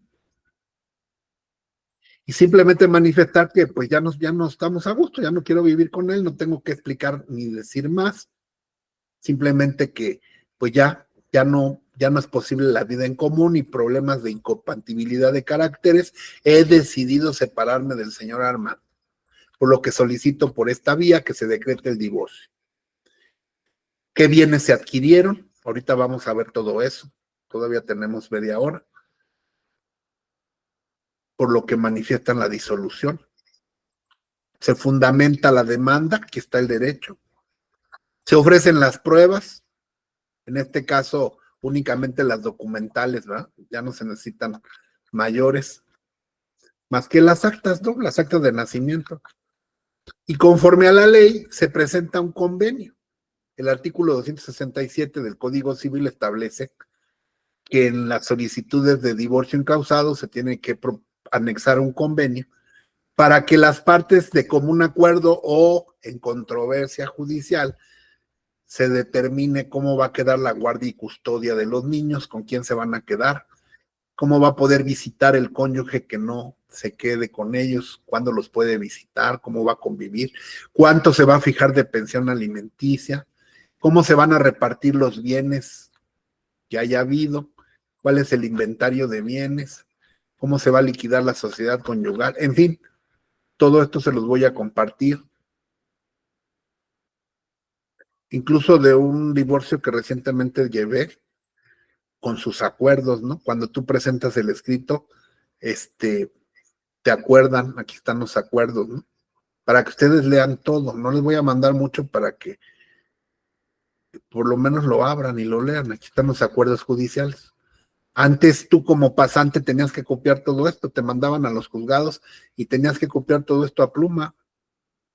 Ahorita ya nada más le sacas una foto, ¿verdad? Aquí está el acuerdo del juzgado, ¿no? La persona, el pasante, le saca una foto y me lo manda para ir viendo cómo se va dando el proceso. Se presenta la demanda, el juzgado te la admite, si hay alguna prevención lo tienes que desahogar y vas formando tu expediente electrónico de la manera en la que estamos viendo aquí, ¿no? Les voy a mandar todo esto. Y repito, nada más para ustedes, ¿no? Actualmente, para solicitar el divorcio, pues ya existe la vía oral que ahorita vamos a ver. Bueno, entonces estábamos viendo que los derechos y obligaciones siempre serán iguales para el hombre y la mujer y que el trabajo en el hogar se considera como contribución económica para que los hombres no le digan a la mujer, pues es que yo pongo la lana y tú no haces nada, ¿no? Así que yo soy el que manda. No, no, no. Aquí está el artículo 164 bis, dice que el trabajo en el hogar se considera como aportación económica, que en el matrimonio siempre serán las consideraciones iguales, que los dos tienen que contribuir económicamente a la educación, o hay veces que de común acuerdo, pues el hombre trabaja y la mujer se encarga a la casa, al hogar, pero eso no quiere decir que le quite derechos u obligaciones. Porque el artículo 168 dice que tendrán igual consideración, iguales derechos. También pueden desempeñarse a cualquier actividad, siempre y cuando esa actividad sea lícita. Los dos tienen la capacidad para disponer de los bienes, siempre y cuando no pongan en peligro el patrimonio de ambos. El contrato de compraventa, pues solamente se puede celebrar entre ellos cuando están por separación de bienes, por obvias razones. Porque si están casados por sociedad, pues la mitad de todas las cosas es de uno y la mitad es del otro, y entonces no puede haber compraventa en la sociedad conyugal, pero sí en la separación de bienes.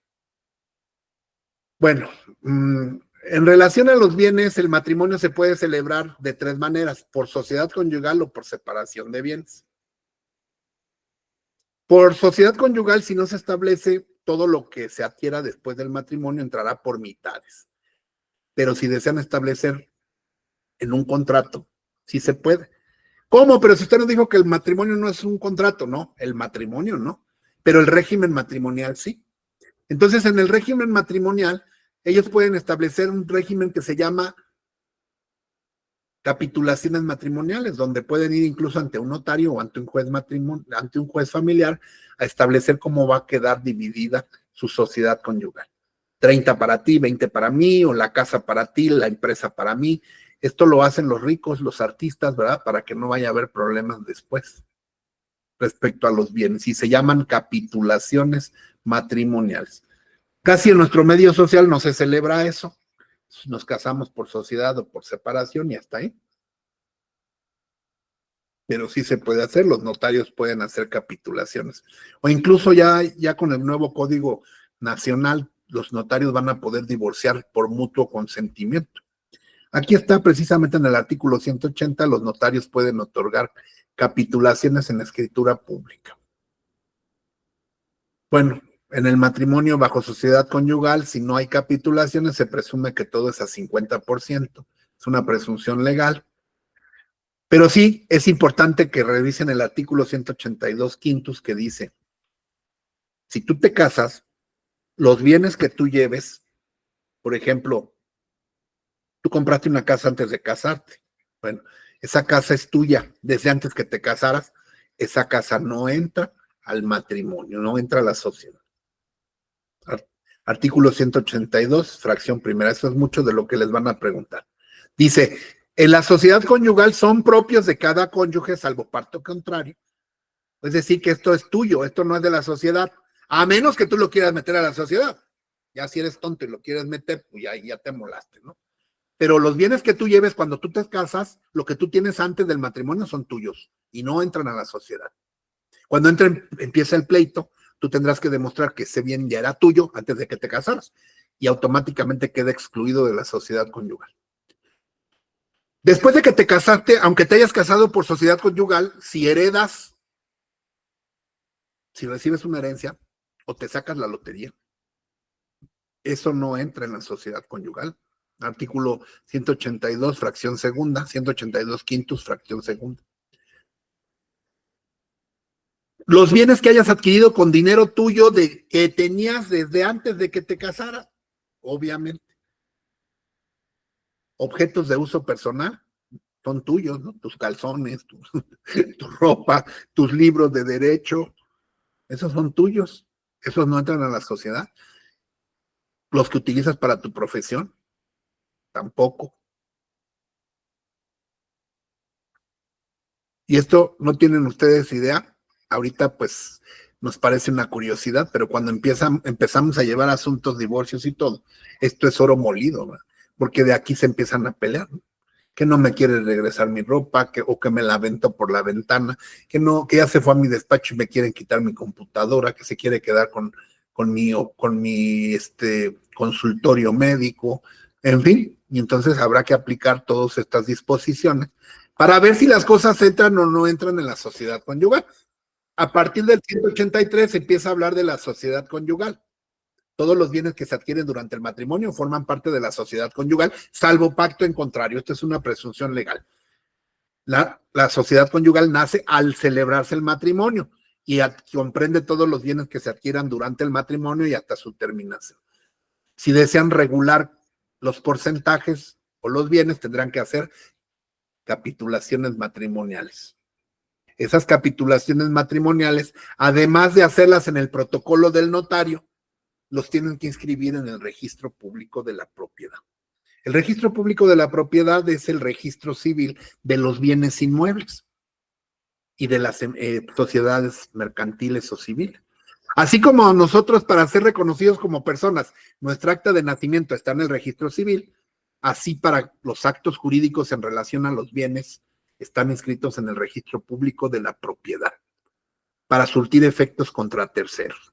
Es decir, si yo compré una casa, para que esa casa sea un derecho oponible a todo el mundo, que tenga efectos en contra de todos ustedes y que todos ustedes se enteren que esa casa es mía y no puedan hacer nada en contra mía, lo tengo que inscribir en el registro público de la propiedad. Por eso cuando ustedes van a comprar una casa, lo primero que tienen que ir a hacer es ir al registro público de la propiedad a checar quién es el dueño de esa casa, si esa casa no tiene problemas legales, si esa casa no tiene embargos, si esa casa tiene dueño y que la persona que te está vendiendo sea el dueño, si esa casa no tiene hipoteca, si esa casa no tiene embargos, que esté limpia. Lo mismo que cuando te vas a casar, tienes que revisar que esa persona no esté casada, que no sea violenta, que no sea deudor alimentario, y eso lo haces en los registros públicos. Por eso se llaman públicos, porque cualquiera puede acceder. Yo ahorita puedo ir a pedir una copia de cómo está la casa, por ejemplo, donde vive cualquiera de ustedes, suponiendo, ¿no? Que fuera casa de ustedes y alguno me quiere vender, voy a ir a checar, ¿no? Que esa casa realmente sea de quien dice ser, porque es en el registro público donde el gobierno reconoce a los propietarios. Si yo tengo un contrato privado de compra-venta, pues bueno, si tiene valor, el abogado tendrá que hacer todo lo necesario para darle valor y llevarlo a inscribir al registro público de la propiedad mediante una acción que vamos a ver más adelante, que es el otorgamiento y firma de contrato. Pero ahorita estamos en otro tema, que es la sociedad conyugal.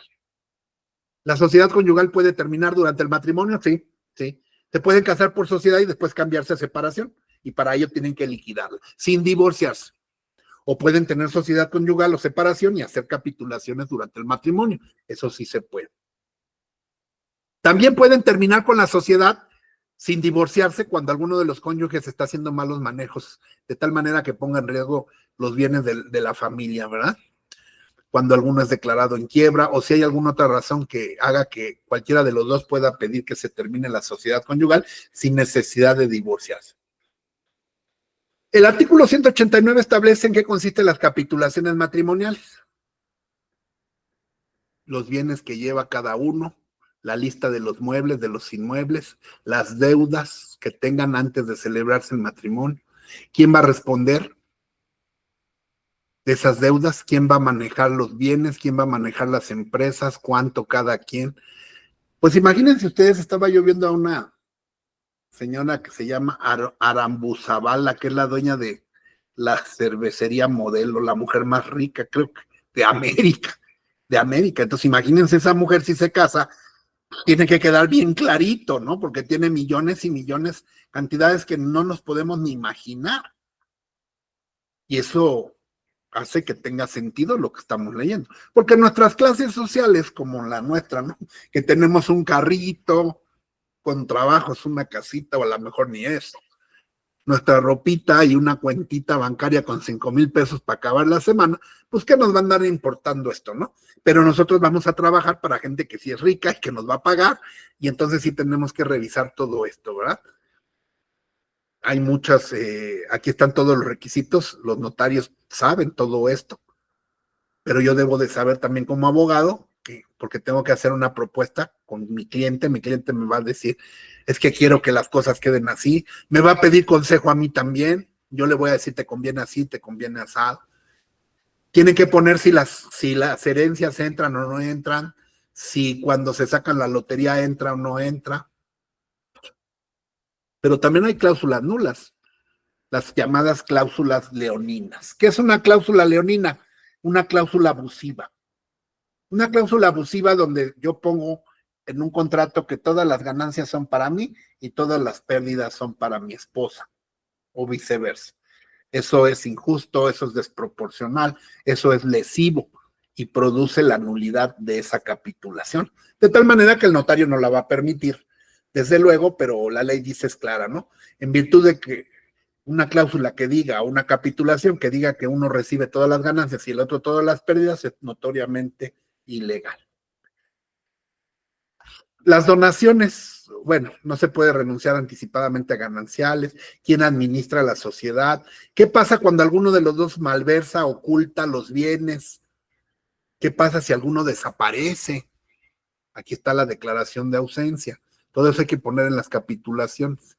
El artículo 196 es importante, dice, cuando una persona abandona el domicilio conyugal de manera injustificada, hace cesar desde el día del abandono los efectos de la sociedad conyugal en cuanto le favorezcan.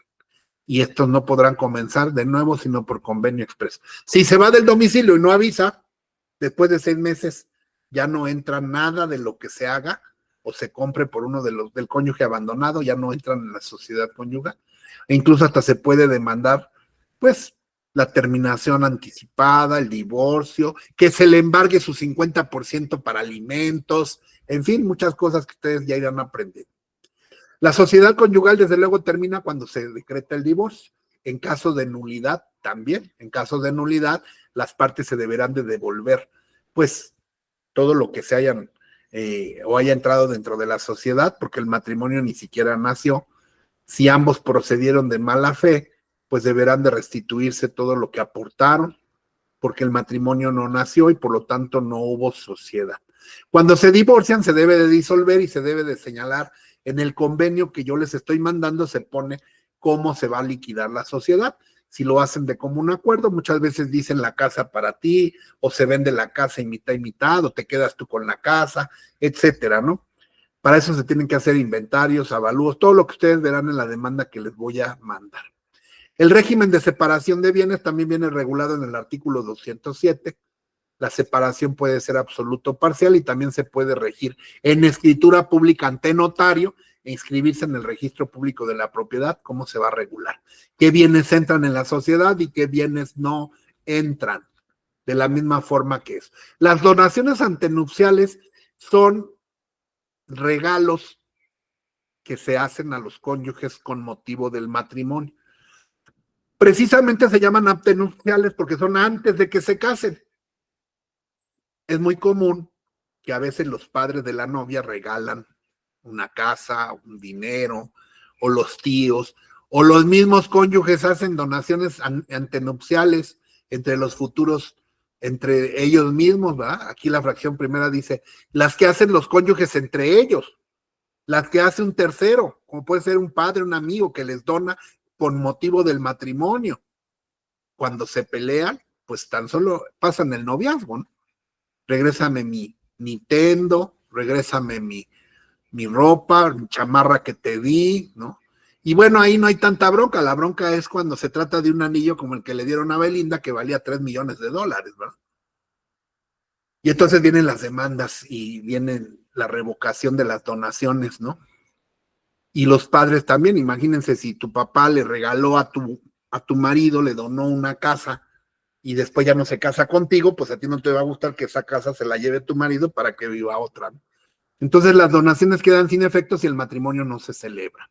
¿Por qué? Porque efectivamente las donaciones se hicieron con motivo del matrimonio, incluyendo de manera burda los regalos que se hacen, ¿no? La mesa de regalos donde tú vas y compras para regalarles el día de la boda y después no se casan, no hubo boda, regrésame mi regalo, ¿no? Hasta, es por poner un ejemplo burdo, ¿verdad? Yo creo que nadie lo haría, pero si es un carro, si es una casa, claro que sí, ¿verdad? Bueno, los cónyuges sí se pueden donar entre ellos siempre y cuando no estén en sociedad, porque si están en sociedad no se puede, sería absurdo, porque la mitad es mía y la mitad es tuya, y si yo te doy lo mío, te estoy dando la mitad, es un pleonasmo. Solamente proceden cuando están bajo separación. Matrimonios nulos e ilícitos. Bueno, todo esto genera nulidad. Cuando tienes el error de con quién te vas a casar, tú piensas que te vas a casar con uno y te casas con otro. Cuando hay algún impedimento, cuando hay violencia, error. Tienes 30 días para pedir la nulidad, ya vimos la diferencia entre nulidad y divorcio. También cuando uno de los dos haya atentado contra la vida del otro para quedarse con el que quede libre. Pero no nada más los cónyuges, también los hijos pueden demandar la nulidad para efectos de que algún cónyuge no vaya a heredar en caso de que se haya celebrado un matrimonio ilícito por violencia física o moral. Cuando a alguien lo obligan a casarse con amenazas de perder la vida, la honra, la libertad, todo eso genera nulidad. Artículo 245. Aquí están todas las causas de la nulidad. Bueno, todo matrimonio tiene la presunción de haber sido válido. Si alguien quiere demostrar la nulidad, tendrá que demandarlo. Aquí vienen los plazos y los términos en los que se hace una demanda de nulidad de matrimonio, que es distinta a la demanda de divorcio que yo les he mandado. La nulidad, como ya vimos, es por hechos que ocurren antes de que se casen. Si uno de los dos estaba casado, pues ahí no hay nulidad, simplemente hay una bigamia y el matrimonio, segundo matrimonio, pues no tiene ningún valor, pero de todos modos se puede demandar. Divorcio. El divorcio disuelve el vínculo matrimonial y deja a los cónyuges en aptitud de contraer otro. Y aquí en el año del 2018 se reformó y se introdujo desde el 2008. Desde el 2008 se introdujo el divorcio unilateral. El cónyuge que desee divorciarse deberá de promover una demanda unilateral con una propuesta de convenio que debe de contener esto. Los escritos que les estoy mandando precisamente contienen la propuesta, el acreditamiento del vínculo, de los hijos, el domicilio, todo lo que ustedes revisarán, y que es prácticamente el artículo 266, y la propuesta de qué va a pasar con los hijos, qué va a pasar con los bienes, cómo va a quedar la pensión alimenticia, quién se queda en la casa, como dice la canción de Jesse y Joy, ¿verdad? ¿Quién se lleva el perro? ¿Con quién se quedará el perro? No sé cómo se llama la canción. Todo eso se va a proponer en un convenio para que el otro acepte o no. Y si no acepta, pues tendrá que decir por qué, y si no, se tendrán que ir al pleito. Por eso, cuando tú presentas un divorcio, ya lo verán en el material que les voy a mandar. Para eso les pido que me manden un correo, es más fácil que subirlo al chat. Les vuelvo a poner mi correo electrónico. Ya ni sé cómo se escribe aquí el chat. A ver, déjenme ver, ya está. Ya ni encuentro la pantalla donde están ustedes. Acá están. Déjenme ver. Cerrar esto. A ver, ¿dónde está el chat? Creo que es aquí. Subtítulos no. Bueno, es F. Lemboro. Seguramente ya lo tienen porque ya les he mandado correos. F. Lemboro, así como mi apellido. F. Lemboro. B grande, R-O, F. Lemboro. ¿Dónde quedó aquí el chat? Ah, aquí está. Te los voy a poner aquí. Mándenme un correo para mandarles todo lo del divorcio, los machotes de divorcios reales. Para que ustedes vean cómo se hace la demanda. Se presenta allá en los juzgados familiares. ¿Y apareció? Sí, ahí está, ¿no? Ahí está en el chat. flemboro@gmail. Mándenmelo, por favor, un correo. Somos del grupo Gaby Lembo para mandarles las demandas de divorcio. Dice el artículo, entonces, 271, que voy a poner ahora otra vez en pantalla. El divorcio disuelve el vínculo matrimonial y deja a los cónyuges en aptitud de contraer un nuevo matrimonio. Pero bueno, tenemos un divorcio ya que es el divorcio encausado, ya no se necesita expresión de causa. Y también existe el divorcio administrativo. Ese se hace ante el juez del registro civil cuando no es necesario tutelar derechos. ¿Qué quiere decir esto? Que no hay bienes, no hay hijos o ya son mayores de edad, la mujer no está embarazada y que por lo tanto lo único que se requiere es un trámite. No hay bienes que tutelar y este se puede llevar a cabo ante un juez del registro civil. También las personas pueden solicitar que sin divorciarse se suspenda la obligación de cohabitación en las fracciones primera, segunda, tercera del artículo 277 por enfermedad, impotencia y trastorno mental. Después de que presento mi demanda de divorcio, pues vamos a ver rápidamente ya, para terminar nuestra clase, una audiencia, cómo van a ser ahora las audiencias de divorcio. Bajo el esquema de oralidad, ahora todo ya va a ser oral a partir de nuestro Código Nacional de Procedimientos Civiles y Familiares. Este va a ser, y así se va a tramitar.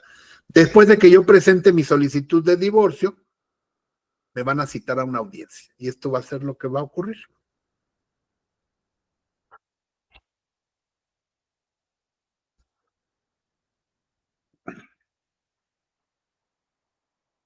Se inicia la audiencia. En la ciudad de Playa del Carmen, Quintana Roo, siendo las 14 horas con 2 minutos del día 18 de noviembre del año 2021. Fecha señalada para que tenga verificativo la presente audiencia, ordenada en el expediente número 1280, diagonal 2021, relativo al juicio oral de divorcio por mutuo consentimiento, promovido por los señores Pamela. Se hace saber que la audiencia será presidida por la licenciada Liliana Janet López Torres, juez oral adscrita al juzgado familiar y civil oral de primera instancia de ese distrito judicial, asistida de la secretaria de actas. Fíjense cómo ahí en Cancún todavía existe una juez que se encarga de lo civil y lo familiar. Eso en la Ciudad de México ya no existe, todos son familiares o son civiles, ya existe una total separación. Depende de la entidad y de la época, cómo va reclamando cada rama del derecho su propia autonomía. La licenciada Melissa Ginette Solís López. Procede a hacer constar la asistencia de los promoventes. La señora Pamela, quien se identifica con su credencial de residente permanente número 12143360. Es una extranjera con estancia legal que se quiere divorciar de un mexicano. El ciudadano Cristian, quien se identifica con su credencial para votar con fotografía. Lo pueden hacer, sí, porque si está legalmente en el país y se casaron aquí, claro que se pueden divorciar. Por el Instituto Nacional Electoral, con clave 088. De igual forma, se hace constar la presencia del agente del Ministerio Público, el licenciado Moisés David Torres Uf, quien se identifica con su gafet expedido por la Fiscalía General del Estado. Se hace saber a los comparecientes que la presente audiencia quedará audio y video grabada, por lo cual durante el desahogo de esta deberán comportarse con orden, decoro y respeto. Se prohíbe utilizar equipo de tecnología celular u otro medio similar. Apercibidos a hacer caso omiso, se podrá aplicar las correcciones. En la oralidad ya no se hace, la audiencia ya no se transcribe, sino que ustedes están viendo el expediente. Es la audiencia, ¿no? Es una actuación judicial lo que están viendo. Y aquí se va a desarrollar pues todo el trámite. Amén de que hay un expediente escrito que inicia con la demanda escrita que les voy a mandar. Disciplinarias e incluso el retiro de la presente sala, con fundamento en el artículo 1026 del Código de Procedimientos Civiles del Estado. Es cuanto, su señoría. Gracias.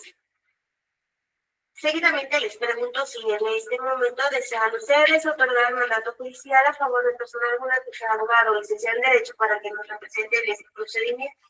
¿Quién de ustedes? Le concedo el uso de la voz a la señora del primer turno. Otorgo mandato. Aquí es donde nosotros intervenimos. Aquí, pues, las partes serán acompañadas de sus abogados, o sea, de ustedes, ¿no? La licenciada María de los Ángeles Pérez Ramírez. En este acto le prevengo para que me exhiba la cédula profesional de dicha persona. Para esa la procedo será proyectar la cédula exhibida para que obren los autos de la presente audiencia. ¿Y usted, señor? Otorgo mandato a la licenciada María Rosada Cucum.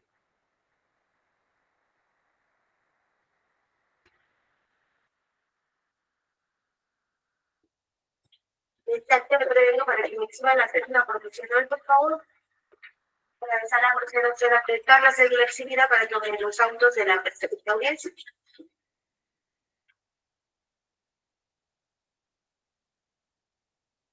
Les hablaba yo del tema de equivalencia funcional, neutralidad tecnológica y no discriminación documental.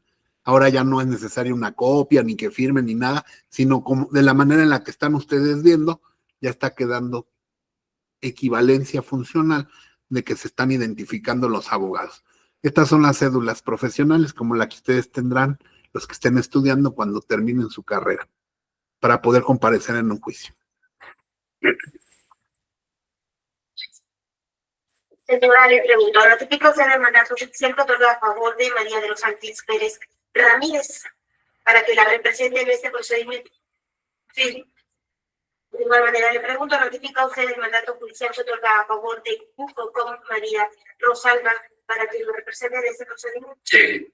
Se tiene a las partes de este procedimiento otorgando y ratificando mandato judicial a favor de María de los Ángeles Pérez Ramírez y Cucum María Rosalba. Primera etapa de la audiencia, identificación de las partes ante el juez y nombramiento de sus abogados patronos. Se llaman patrones porque los patrocinan o los representan en la audiencia y tienen que acreditar estar en el ejercicio de sus derechos como licenciados en Derecho con sus respectivas cédulas. Exhibiendo las cédulas profesionales que las acreditan como licenciados en Derecho. Esto está en el Código de Procedimientos Civiles y Familiares. Toda representación deberá de ser por licenciado en Derecho con cédula profesional expedida por institución con validez oficial. Desde este momento empiezan a surtir sus efectos legales correspondientes en términos establecidos por los artículos 2842 y 2843 del Código Civil en relación al artículo 906 del Código de Procedimientos Civiles, ambos ordenamientos del Estado. ¿Sí? Aquí aplica tanto el Código Civil como el de Procedimientos del Estado de Quintana Roo, porque están en Cancún.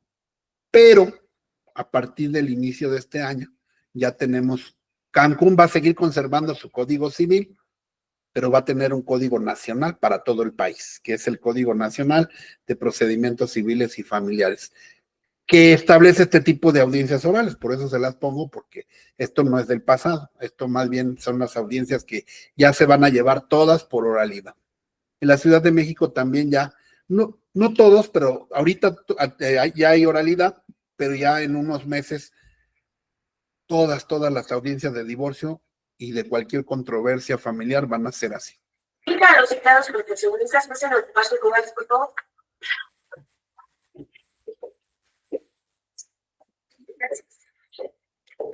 Ahora los abogados pasan a ocupar su lugar para poder asesorar o asistir a sus clientes.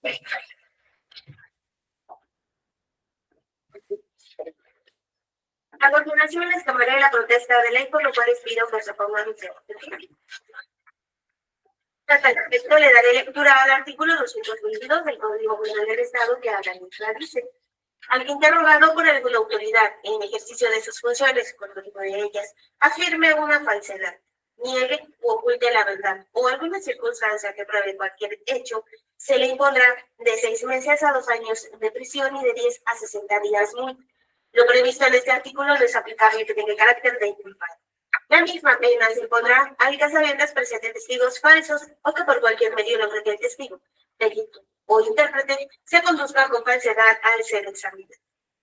Le pregunto, señora, y a su materia judicial, si protestan ustedes que se conducirá con verdad durante este procedimiento. Sí, protesto.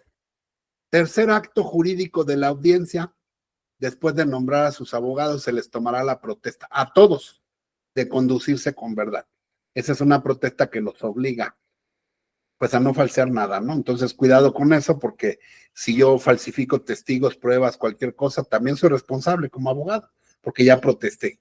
Además, soy facultativo y sé que eso es un delito, ¿no? En materia penal no protestan a los abogados ni a las personas imputadas porque ejercen su libre derecho a la defensa, pero en materia civil y familiar sí te protestan y tú eres responsable de decir la verdad. Entonces, pues traten de no litigar asuntos donde se puedan meter en un problema. ¿A qué me refiero? Que no hay que falsificar pruebas, ni testigos, ni nada, hay que litigar conforme a la ley y con los documentos, con las pruebas y con los testigos reales que las partes me proporcionan, tratando de no falsificar nada, ni inventar testigos, ni nada, porque cuando llega a haber algún problema, pues los clientes lo primero que dicen es, el abogado me dijo, y te vas a volver responsable porque estás protestado. Sí, protesto. Les pregunto, ¿protestan ustedes que se conducirán con verdad durante este procedimiento? Sí, Sí, protesto. protesto. Pueden sentarse, gracias. Les tomaré sus generales. En primer término, a usted, señora, su nombre completo y correcto es. ¿El mío? Familia ¿De dónde es originaria? Argentina. ¿Edad? 36 años. La esposa es argentina, pero tiene estancia legal en México, por lo tanto, y se casaron aquí, o si no se casaron, el matrimonio está inscrito y de todos modos tiene facultad la autoridad, porque su último domicilio conyugal lo establecieron allá en Quintana Roo y por eso es competente el juez de acuerdo a las leyes de competencia del Código de Procedimientos de esa entidad. Estado civil anterior a este matrimonio. Soltero. Grado escolar. Universitario. ¿A qué se dedica? Ama de casa. Domicilio actual. Privado de Estado. Gracias. Licenciada, le tomaré sus generales, su nombre completo. María de Los Ángeles Pérez Ramírez. ¿De dónde es originaria? Ciudad de México. Edad. 54 años. Estado civil. Soltera. Grado escolar. Maestría en Derecho. ¿A qué se dedica? Soy abogada postulada. Domicilio actual. En la Supermanzana 45, Manzana. Solidaridad, el municipio de Solidaridad. 19 del Código de Procedimientos Civiles en el Estado. Y para continuar guardando el orden de la presente audiencia, les hago de su conocimiento que cuando deseen ustedes solicitar el uso de la voz, deberán levantar la mano de manera ordenada y se procederá a concederles el uso de la voz para que hagan las manifestaciones o solicitudes que consideren pertinentes. En los juicios orales, que ahora van a ser los únicos que va a haber, ya no van a ser escritos, sino orales, cuando desean hacer uso de la palabra, se lo tienen que solicitar al juez, o en el momento oportuno él les dará la oportunidad a uno y a otro de manifestarse, como lo vemos a continuación. Se les hace saber que la presente audiencia, así como este procedimiento en el cual nos encontramos, es en relación al juicio oral de divorcio por mutuo consentimiento que provee la señora Pamela Loana Alegre y Cristian Gustavo de León Bejarano.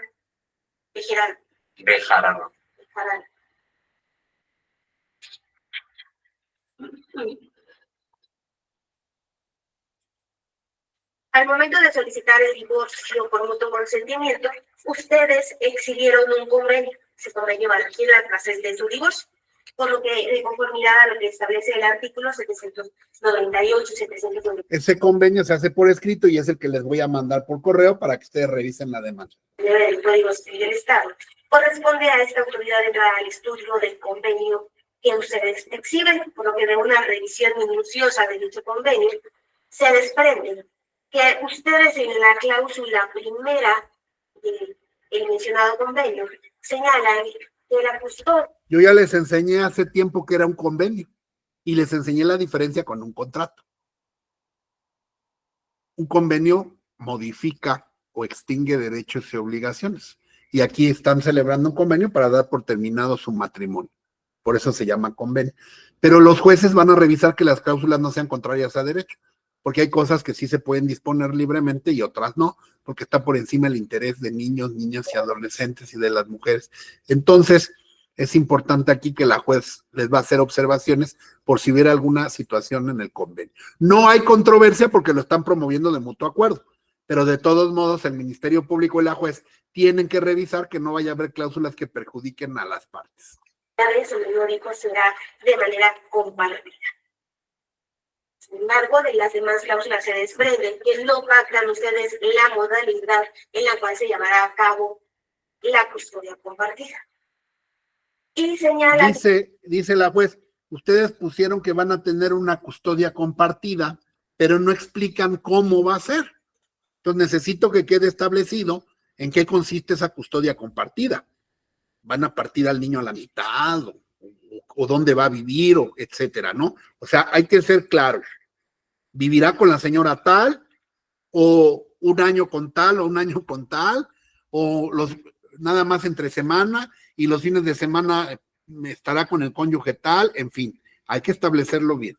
La cláusula segunda, las demás cláusulas, las obligaciones que tendrá el señor en relación a su menor hijo, por lo que no se ajusta a lo que se dispone el artículo 799, fracción primera, segunda y tercera del Código Civil del Estado.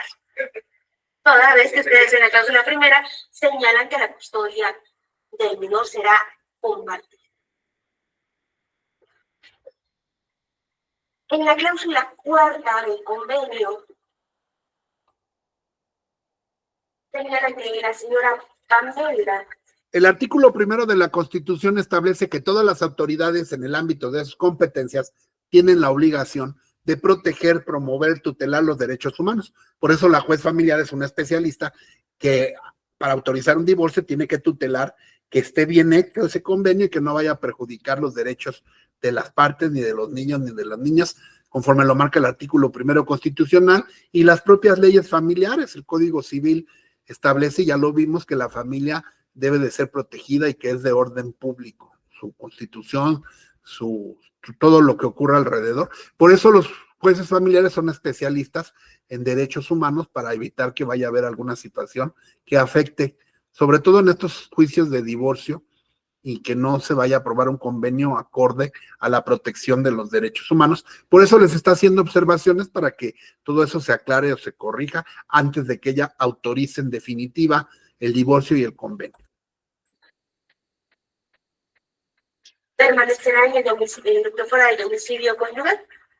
En el párrafo segundo, manifiesta que si la señora contrae nuevas nupcias, en su caso de una pareja, se saldrá del mismo. Por lo tanto, el párrafo segundo deberá ser excluido, ya que es contrario a derecho y dicha cláusula no deberá estar condicionada. Vámonos, eso está bueno. Pues sí, es que el señor le puso en el convenio que la señora se va a quedar en la casa, pero que si se vuelve a casar o a unirse con otra persona se debe de salir de la casa. Y la juez dice, no, eso es contrario a la ley. ¿Por qué? Pues porque la señora ya está libre, está divorciada. Y ya acabamos de leer que el divorcio es la disolución del vínculo matrimonial que deja a los cónyuges en aptitud de contraer uno nuevo. Entonces no le puede condicionar el hecho de seguir viviendo en la casa al hecho de que no se case, porque eso sería atentar con su derecho a la libre determinación. Y eso ya no está permitido. En el sistema anterior, cuando yo estudié, pues sí era legal, eso se valía. Ahorita ya no, porque atente contra la dignidad humana. El prohibirles, prácticamente le está prohibiendo que se vuelva a casar. Y la naturaleza del divorcio no es prohibir, sino al contrario, dejarlo en aptitud de contraer un nuevo matrimonio. En la cláusula séptima, ustedes manifiestan en cuanto a la compensación que establece el artículo 822 del Código Civil del Estado de Quintana Roo. La señora Pamela será indemnizada por una camioneta y para tal efecto exigen ustedes una factura. Sin embargo, de dicho documento no se desprende que alguna de las partes sea propietaria de dicha factura. Por lo tanto, deberán ustedes exhibir el documento idóneo que acredite la propiedad de dicho inmueble. le están dando a la señora la camioneta, pero la camioneta no viene a nombre de ninguno del señor. Entonces dice, pues, acredítenme que es dueño, porque si no, ¿cómo, no? Mueble, perdón. De igual manera, dicha cláusula, ustedes manifiestan que los gastos que se generen por pagos de tenencia, tratamiento y seguro de dicha camioneta será cubierto por el señor Cristian Gustavo de León Bejarano. Sin embargo, no señala el titular de que será el que se va a cubrir todos esos gastos. ¿Será hasta que la señora tenga muchos años esa camioneta o solo será a partir del momento que será entregada? Tendrán ustedes que establecerlo en esta cláusula.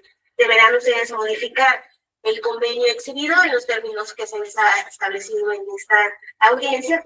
Bueno, ahí le vamos a dejar, solamente quiero que anoten esto para que me lo investiguen para la próxima clase de tarea, porque ya es tarde, ya son las 10:30, muchos vienen de su trabajo y todo, y tampoco es estarlos aquí forzando, ¿verdad? Pero ya lo principal ya lo vimos, vamos a regresar con esta audiencia, pero para poder estudiar esto, que vale la pena revisar, les voy a dejar anótenle por favor que investiguen tres cosas.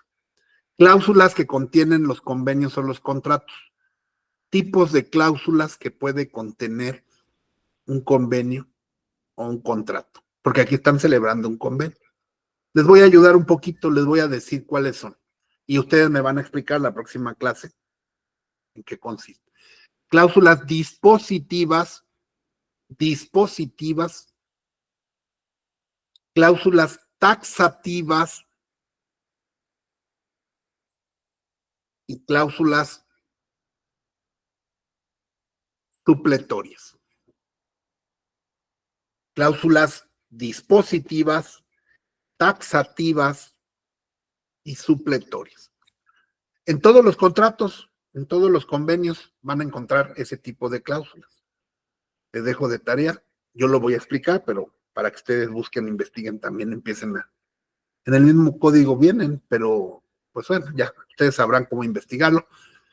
Porque aquí lo que está pasando es que las cláusulas que pusieron tienen errores y entonces la juez se los está corrigiendo y tiene que ver con ese tema. Por eso le dejo ahí porque todavía falta media hora de audiencia, ya es tarde y quisiera que la próxima clase que estén menos cansados, entremos bien a la revisión de esto, que tiene que ver con el tema de contratos, aunque es una cuestión familiar. Acuérdense que nuestro Código Civil tiene un libro que se llama Las Obligaciones. Consulten también esa parte del libro, donde vienen convenios, contratos, revisen todo eso, porque eso forma parte de, aunque sea materia familiar, de convenios que están celebrando y hay que saber manejar todo eso. Para los contratos de compraventas, para los divorcios, para los convenios de convivencia post-matrimonial o post-divorcio. Como podrán darse cuenta, pues todos los conocimientos del derecho se conjugan o se revuelven unos con otros. Por eso es necesario que estudiemos completo toda la carrera, ¿no? Como un doctor, para poder ser cardiólogo, pues tiene que ser primero un médico general, ¿no? Tiene que saber curar una gripa, tiene que saber curar cosas generales para después especializarse. Así ustedes deben saber todo del derecho de manera general para ya después especializarse en la rama que más les guste. Nos vemos la próxima semana, ya les dejé tarea y mándenme su correo y mañana les subo la clase para que ustedes repasen y anoten lo que haga falta. Buenas noches, que Dios les bendiga y que descansen. Gracias, doctor. Buenas noches. Igualmente, Gracias. descansen. Adelante, Juana, levantó la mano. Dígame, Juanita. Buenas noches, doctor. Dígame. Y buenas noches a todos. Una pregunta con respecto a lo de la disolución